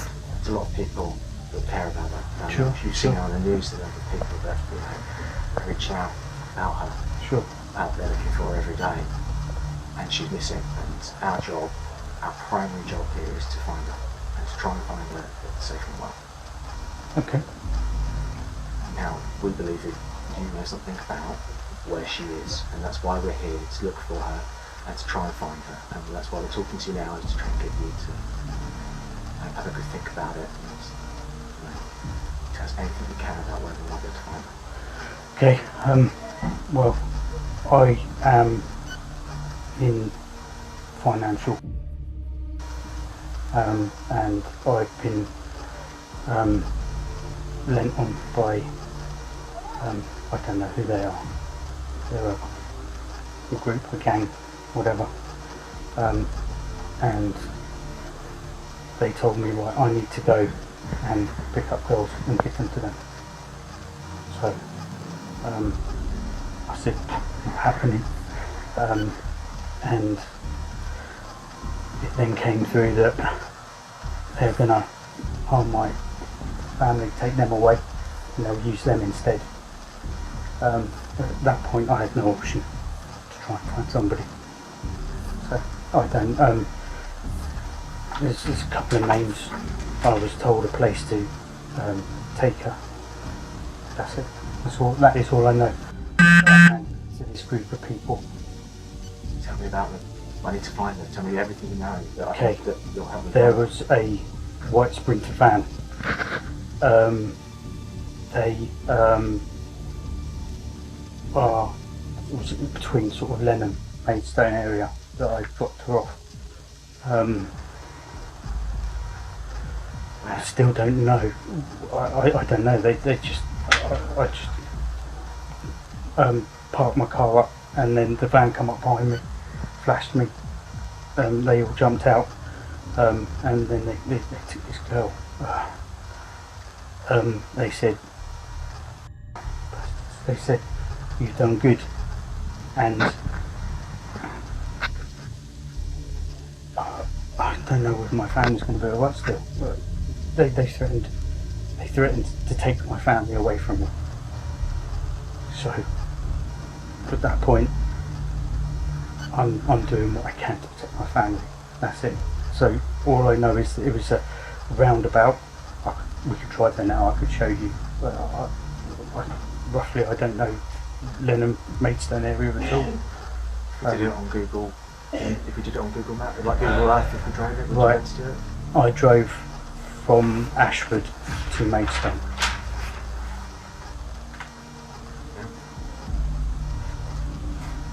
Okay. Yeah. There's a roundabout that breaks up, I guess. So this is the first big roundabout you come to. You would carry straight over to Maidstone, but instead I went round that roundabout and back up another road, and at that point I was pulled over.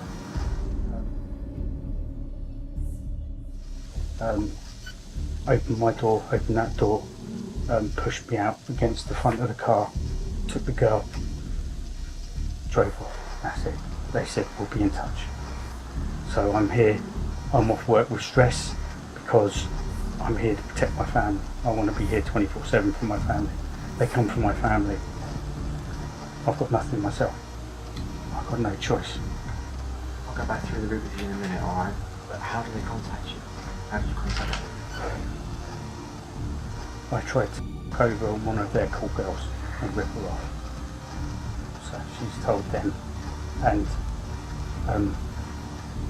they've got me. So how do they? No, but how do they contact you? How is it they've been in contact with you to make these threats? They just tell me be here. So Hotel Burston down in Folkestone, got to be here. Okay, so I turned up.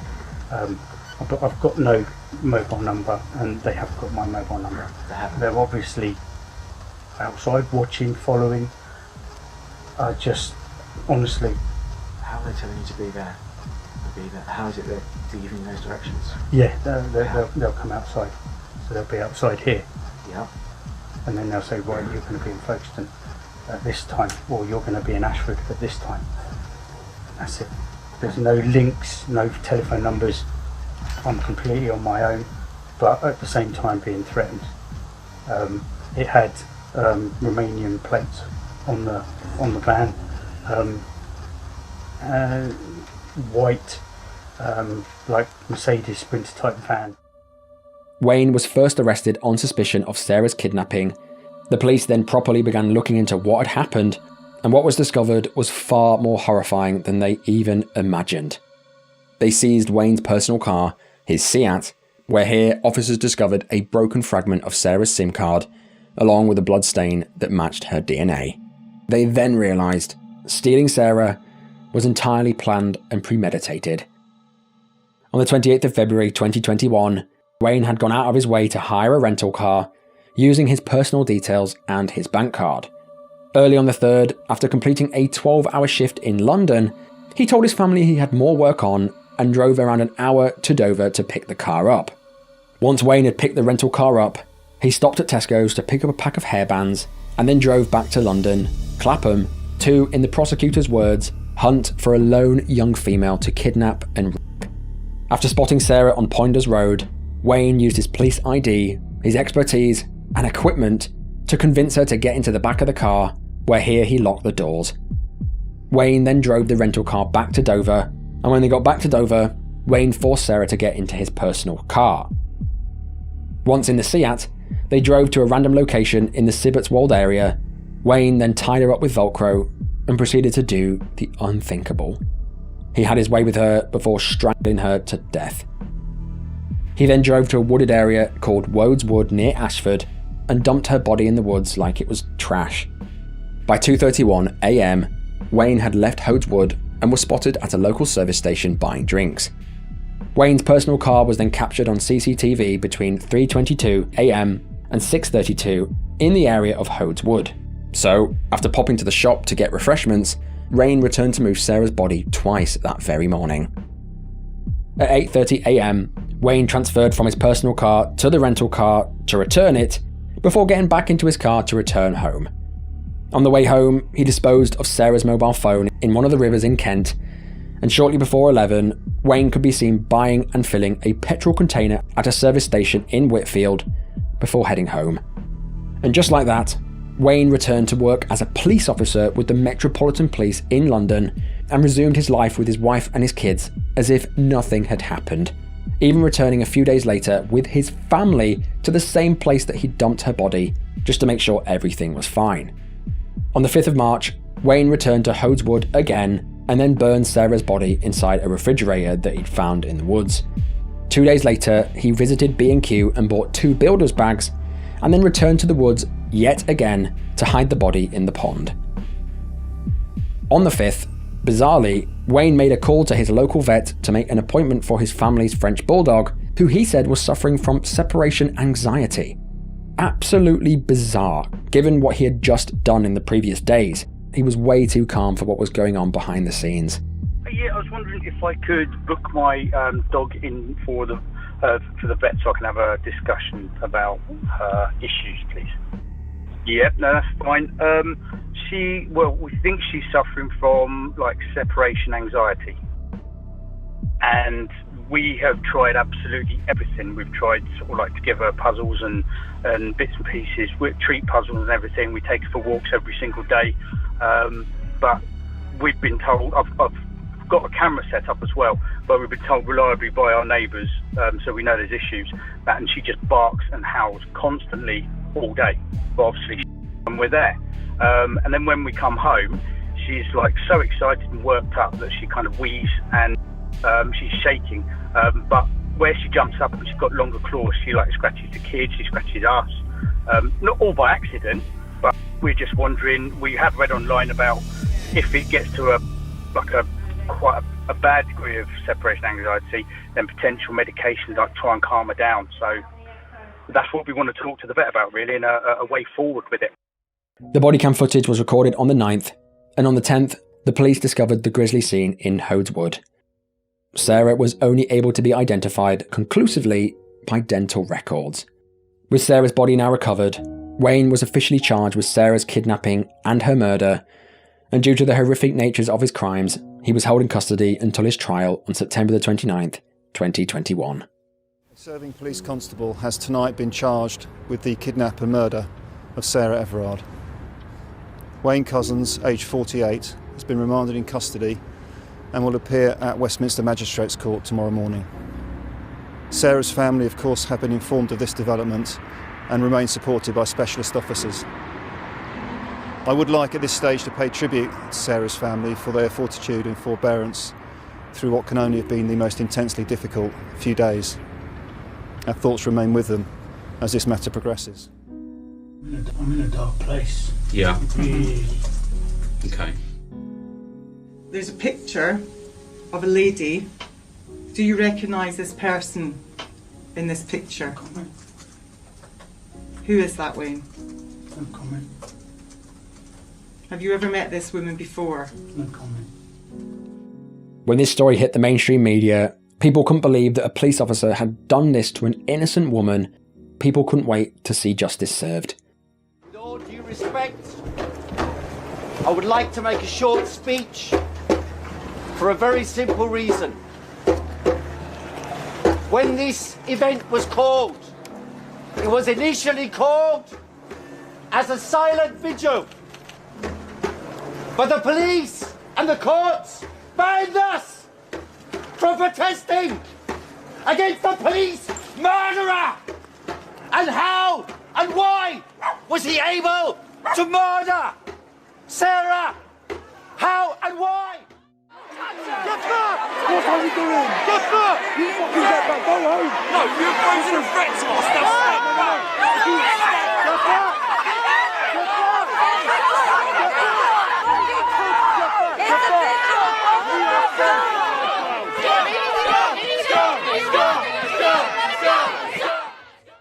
In court, Wayne pleaded guilty to Sarah's murder On the video link, he refused to look at the camera and kept his head down towards the ground. After investigating his history, Wayne joined the police force in 2002, and over the years, there were multiple occasions of misconduct. It was revealed that there were many warning signs that were completely ignored before Sarah was murdered. Turns out that Wayne should have never been allowed to become a police officer in the first place. Just 3 days before the murder, Wayne had driven through a McDonald's drive-thru and exposed himself to the staff. While his details were handed to the police, they didn't take it seriously, and it was still under investigation when Sarah was murdered. Now you think, okay, fair enough, this was fairly recent, they didn't have a chance to look into it before he did this horrible crime. But it turns out this wasn't the first time he'd done this. It was further revealed that there were multiple times that Wayne had been reported for this, but again, the reports were not taken seriously. These reports indicate that Wayne was directly linked to incidents of indecent exposure as early as 2015. To make it worse, he had active allegations of indecent exposure against him prior to being hired by the Metropolitan Police Force in 2018. How this wasn't picked up on the vetting, I have no clue. The fact that no police came to find him or his black car to question him about these incidents can only have served to confirm and strengthen in the defendant's mind a dangerous belief in his invincibility, in his power sexually to dominate and abuse women without being stopped. Wayne went above and beyond to meticulously plan this entire thing, thinking that he could get away with it, thinking that he was smarter than the law. Because of this, the judge imposed the maximum possible punishment. 3 days after the trial began, on September the 30th, Wayne was sentenced to life in prison with a tariff of a whole life order, meaning he will never be free again. Good. While Wayne was now behind bars and justice was served, his sentencing did little to make anyone feel better about the whole thing. The Metropolitan Police came under severe scrutiny as people's confidence in them eroded to an all-time low. Due to several lapses, they allowed Wayne to continue to work in the force. They were unable to identify him as a danger to women, even though he worked right under their nose. Shortly after, the Angelini inquiry was started to independently investigate Sarah's murder and to establish what happened and if any opportunities were missed. Some of the recommendations from this inquiry include improving information sharing, more thorough vetting of police officers, researching patterns of offending, and holding police forces to a higher standard of accountability when things like this occur. But none of these will bring Sarah back. None of it will stop the pain that Wayne caused. The only hope is that this kind of horror never, ever repeats itself again.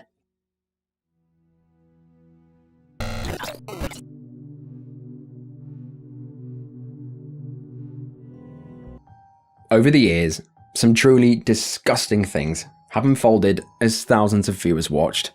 From the man who killed his girlfriend after donations told him to lock her outside in the freezing cold, to the woman who live-streamed her sister's death after a brutal car crash. Some people just don't know when to not go live, and some people don't know when to stop when things go wrong. With that in mind, this abhorrent stream begins on the 5th of August, 2023, within a streamer's house rented by an IRL streamer by the name of Only Use Me Blade. Only Use Me Blade, or his real name, Brian Riso, is, in the loosest form possible, a content creator that's been around for over 10 years. Blade's presence on the internet began on YouTube, producing Call of Duty content, but when that COD scene dried up in 2015, Blade moved over to streaming on literally any platform that would let him, soon becoming what the internet refers to as a lolcow.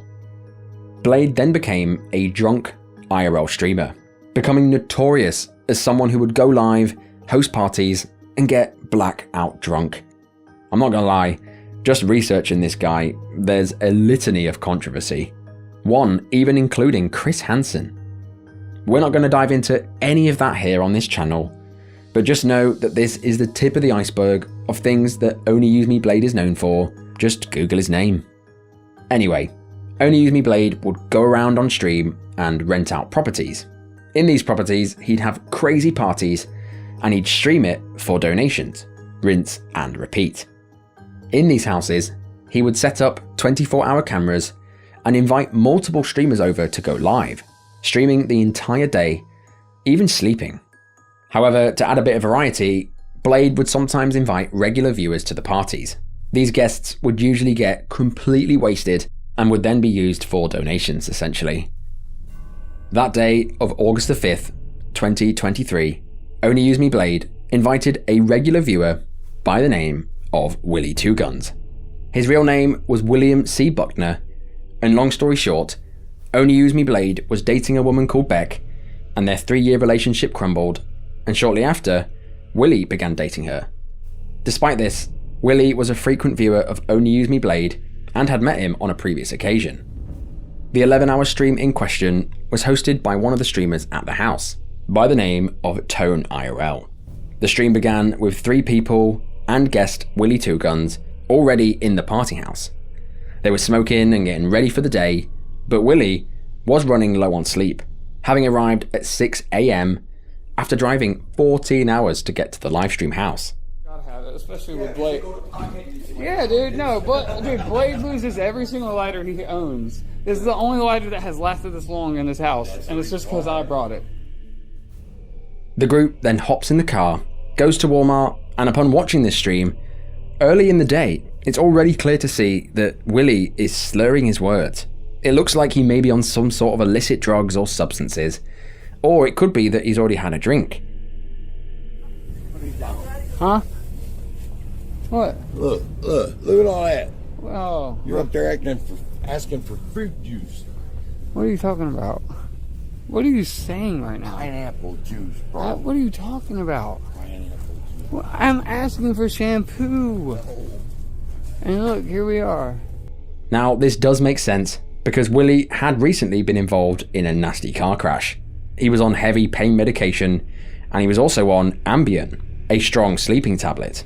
This was something that the entire group was aware of. Throughout the day, the group goes to another couple of Walmarts, the first in which they get asked to leave by security after blasting music down the aisles. Yeah, thank you for the 5. Hey, you have a nice night, bro. Radio Raheem, you're the man.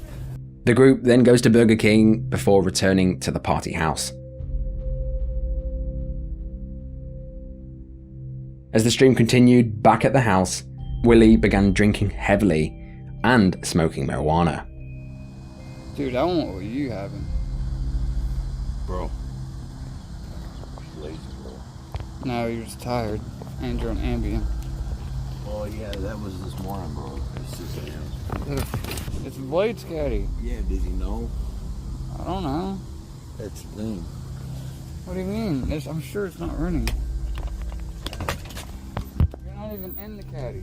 I know that's the thing. What is he talking about? This guy's making no sense.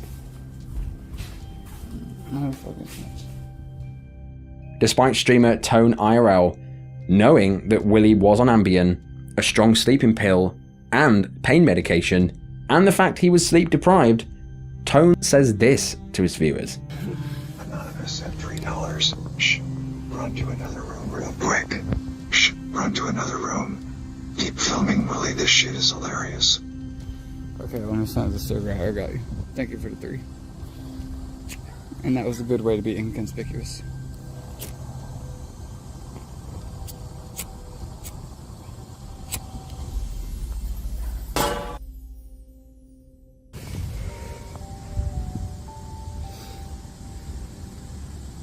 I got you. We're going to keep filming him until he is literally unable to keep his eyes open. I know he is extremely sleep deprived. He's on Ambien. He's been drinking, smoked weed, terrible sleep deprivation, traveling. He's a little out of his mind right now. His sentences aren't making a whole lot of sense. So, I mean, yeah, we'll chill with him until he's completely out. But when Beck gets back, I need my hair done. I'm like, come on, man, what's going on? Get it wasted. He said he would take fire cells if y'all donated on my stream. So it's up to y'all. I mean, he said 10, 15, 21s, so it's up to y'all. I mean, I'm not trying to like bait donos, but if y'all want to see him get fucked up, I don't know how many he'd be able to do. Like if someone donated a triple, that might be the only thing he could take.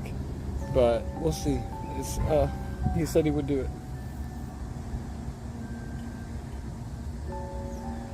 No, he said 21 for a triple because he donated. He literally took a triple in there and then sent the dono to me. Yeah, he said no. We did not. He said 20. He said 21 triples. That's what he sent me for a triple. I might be wrong. I could be wrong. And if I am, I'll eat my words. I'll go in there and ask him. You can see that Tone is incentivizing people to donate to get Willie wasted, setting tiers of donations as to how many shots Willie would have. Tone then goes inside and asks Willie about taking a drink for a donation. Willie!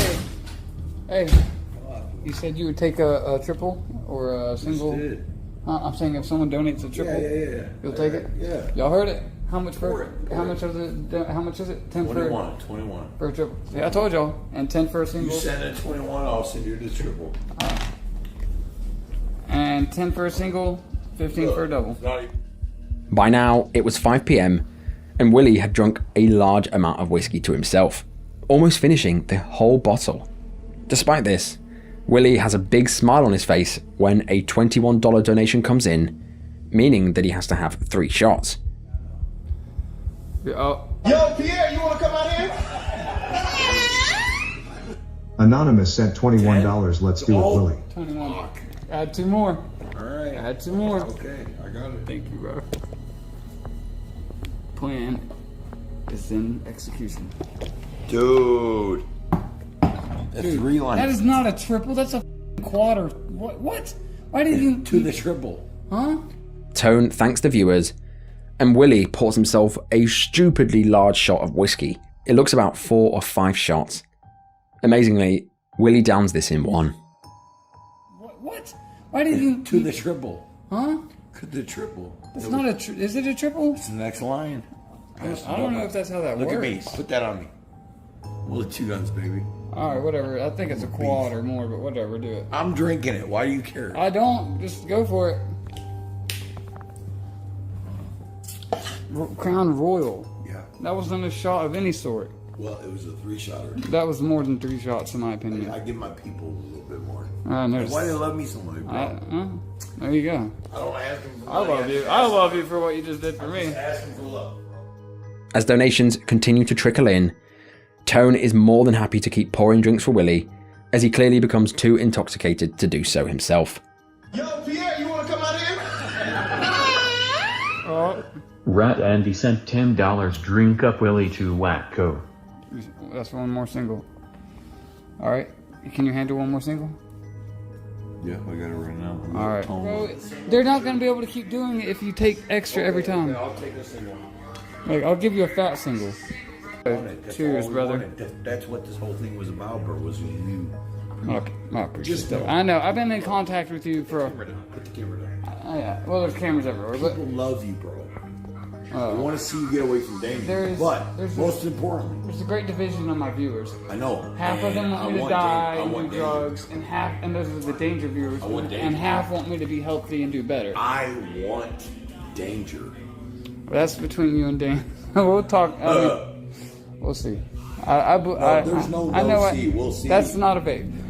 He'll say, you just tried to hit the cigarette lighter as a vape. He will say, I've had enough. Here, take this real quick so we can get it done. No, you don't need a lighter. Good luck. Oh, shit. I was trying to do the other button.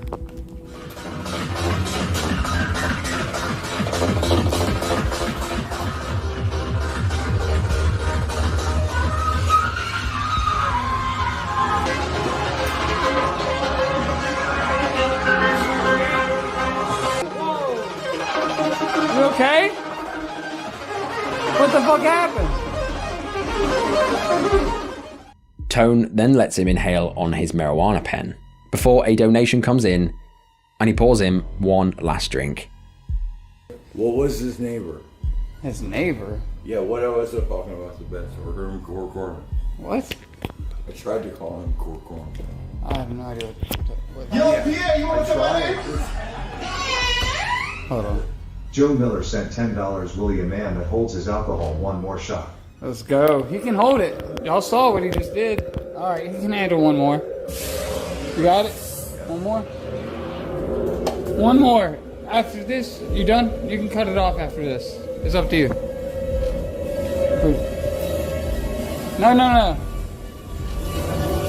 No, wait. Oh, boom.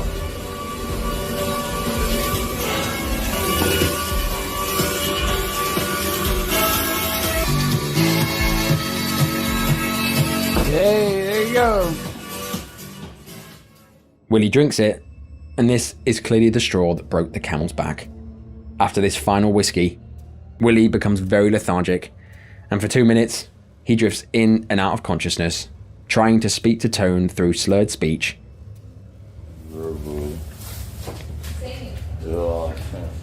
You good? You need to lay down? We need to get him.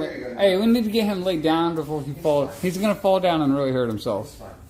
He's fine? Alright, fine. There you go. You say he's fine? It's on you if he falls and breaks his face. He's the one that wants to stand there. Well, I'm trying to get him to. He's passing out, dude. He's drunk as shit. Willie! What's up? Willie! Yeah. What up? You good? Dap me up. Give me a handshake if you're coherent. Oh, he's not coherent. Yeah, see, no handshake. We knock on his head. Oh, it does make sense. Listen.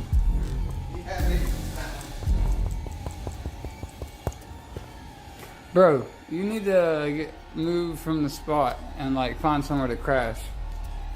There is a moment where Tone asks the other streamer to get help to get Willie an air mattress, but as they're discussing it, Willie then passes out while standing up and falls backwards onto the bin and onto the kitchen floor.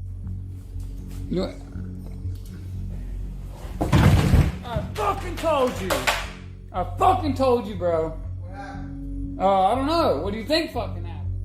So Willie fell on the floor, and my first response would be to see if he's alright, rush to his aid, and if he's not, call an ambulance, right?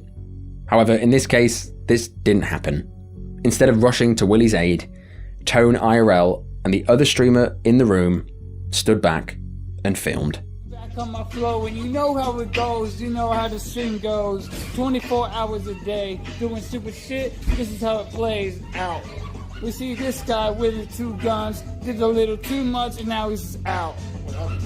Oh, he's done. He's drunk on Ambien, hasn't slept, smoked weed. He literally was leaned up against this and then went boom. Yo, Blade just walked in, asked what happened, and I told him what's going on. Yeah, for certain, Willie is done. We can't save this, resuscitate him or nothing. Yeah, I could try to give him CPR, but I'm okay.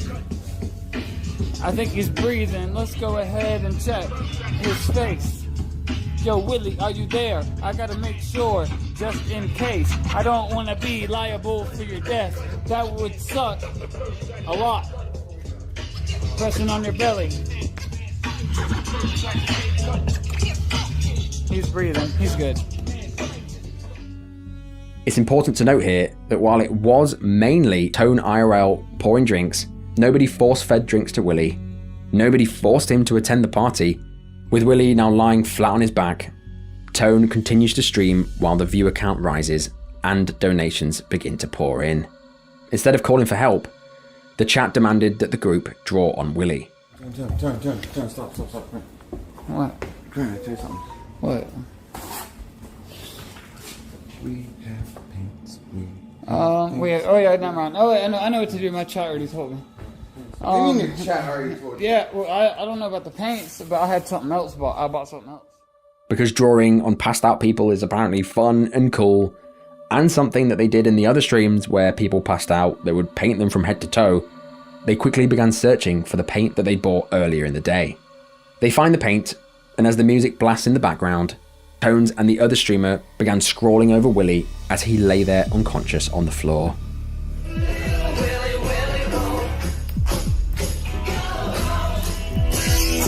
need glass. Give me glass. Where do I put it? Right here? No, it's good. Then they play clown music and paint his face like a clown, covering his nose in red paint and his cheeks, and then painting his nails in pen. Tone then pulls up Willie's shirt and writes Juggalo on his belly.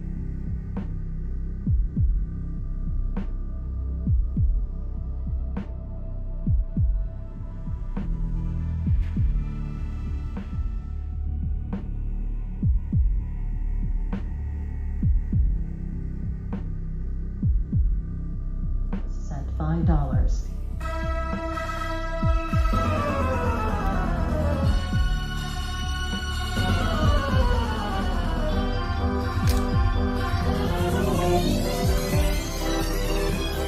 There we go.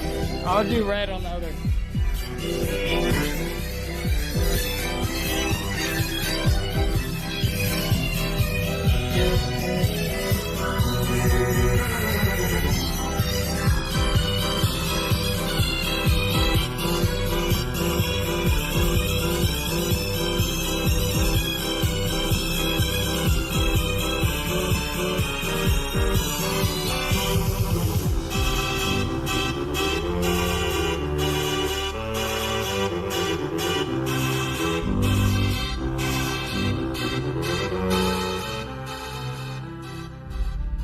It was only after they graffitied his body did they then notice that he was trying to be sick.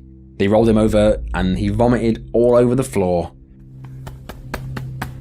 I kept telling you, bro, when he passed out on that counter like that, bro, I knew something was up.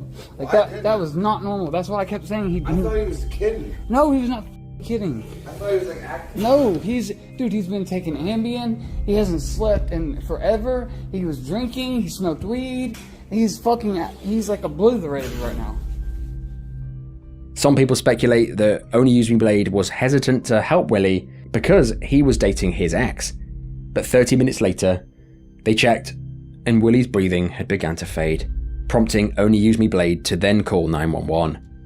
While on the phone, Willie coughs up a little bit and Tone rushes outside and tells Blade to cancel the ambulance, not wanting to deal with law enforcement and saying that he was now fine.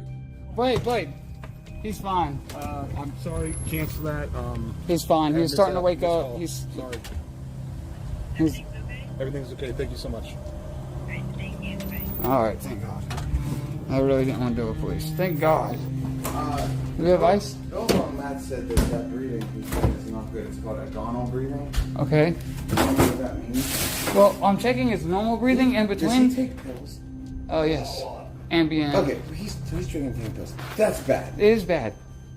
Okay. And I kept telling him all day, but he wanted to drink and take shots. He even donated for his own triple shot. At this point, Willie was snoring, but Only Use Me Blade said that he was fine. Said that he's going to come round from this and that he would be fine. What do you think? I mean, we can call. It's up to you. It's up in there to you. It's your house, dude. If you want to call, if he's fucking breathing, he's out. I said it's fine. With viewers begging them to get help for Willie, they checked, and now his fingers had begun to turn blue. This is when they called 911 for good. Yes, he's snoring. He's snoring.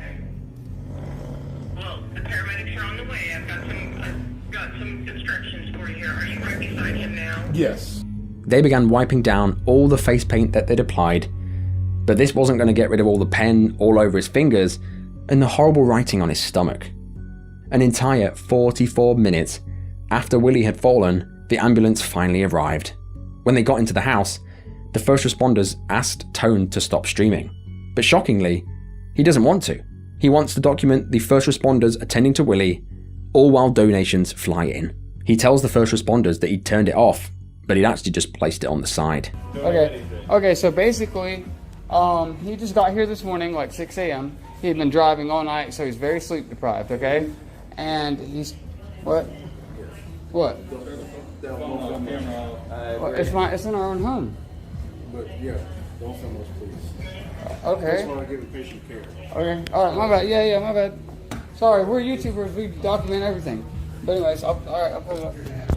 But anyways, what I was saying, he had been up for many hours when he got here. This morning, he started drinking heavily, and he passed out like this twice now. Okay. This is part of it. Yeah, I turned it on. I'll show you. It's turned off. Look. There's nothing important.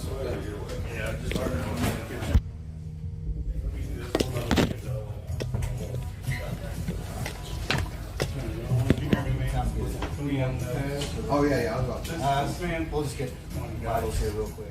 The stream then shows Willie being rushed to hospital, where doctors tried their best to save his life.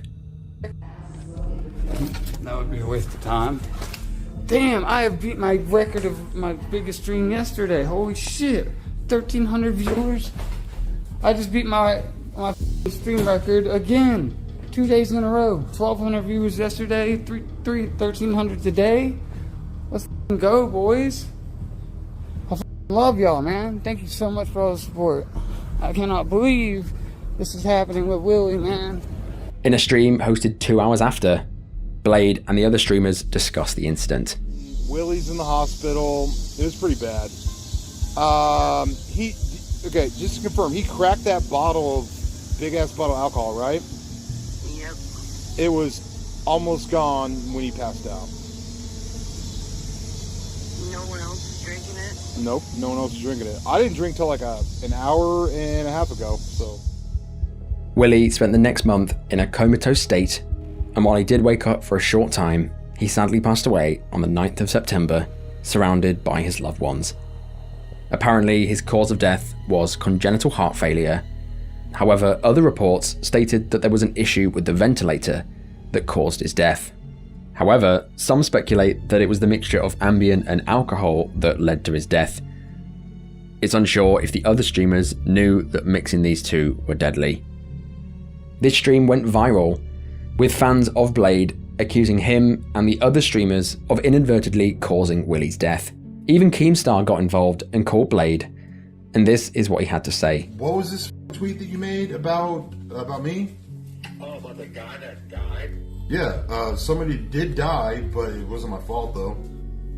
So you doing these drunk streams and, you know, people donate money for a drink and then you have all these workers and you have a house, and when someone does pass out, you don't take care of them, you just fuck with them. No, okay, well then no, Keem. First off, Keem, this guy came to my house. He woke me up. I didn't encourage him drinking the alcohol. I didn't do anything. I wasn't drunk. Now, in my opinion, he's got a point. Yes, it was Blade's stupid antics that led to this, but nobody is directly to blame. Nobody forced Willie to have a drink while on medication. Nobody forced him to go to the house. He did all of these things himself, knowing the risks, and it cost him his life. However, I will say that Tone IRL and that other streamer that drew on his face, wrote on his stomach, and painted his nails are truly the worst. Tone really leaned into the fact that Willie was spiraling out of control, trying to swing as many donations as possible, while Willie lay there dying. Perhaps if they'd called an ambulance the minute they realised that he wasn't well, instead of painting him like a clown, maybe Willie would still be with us today.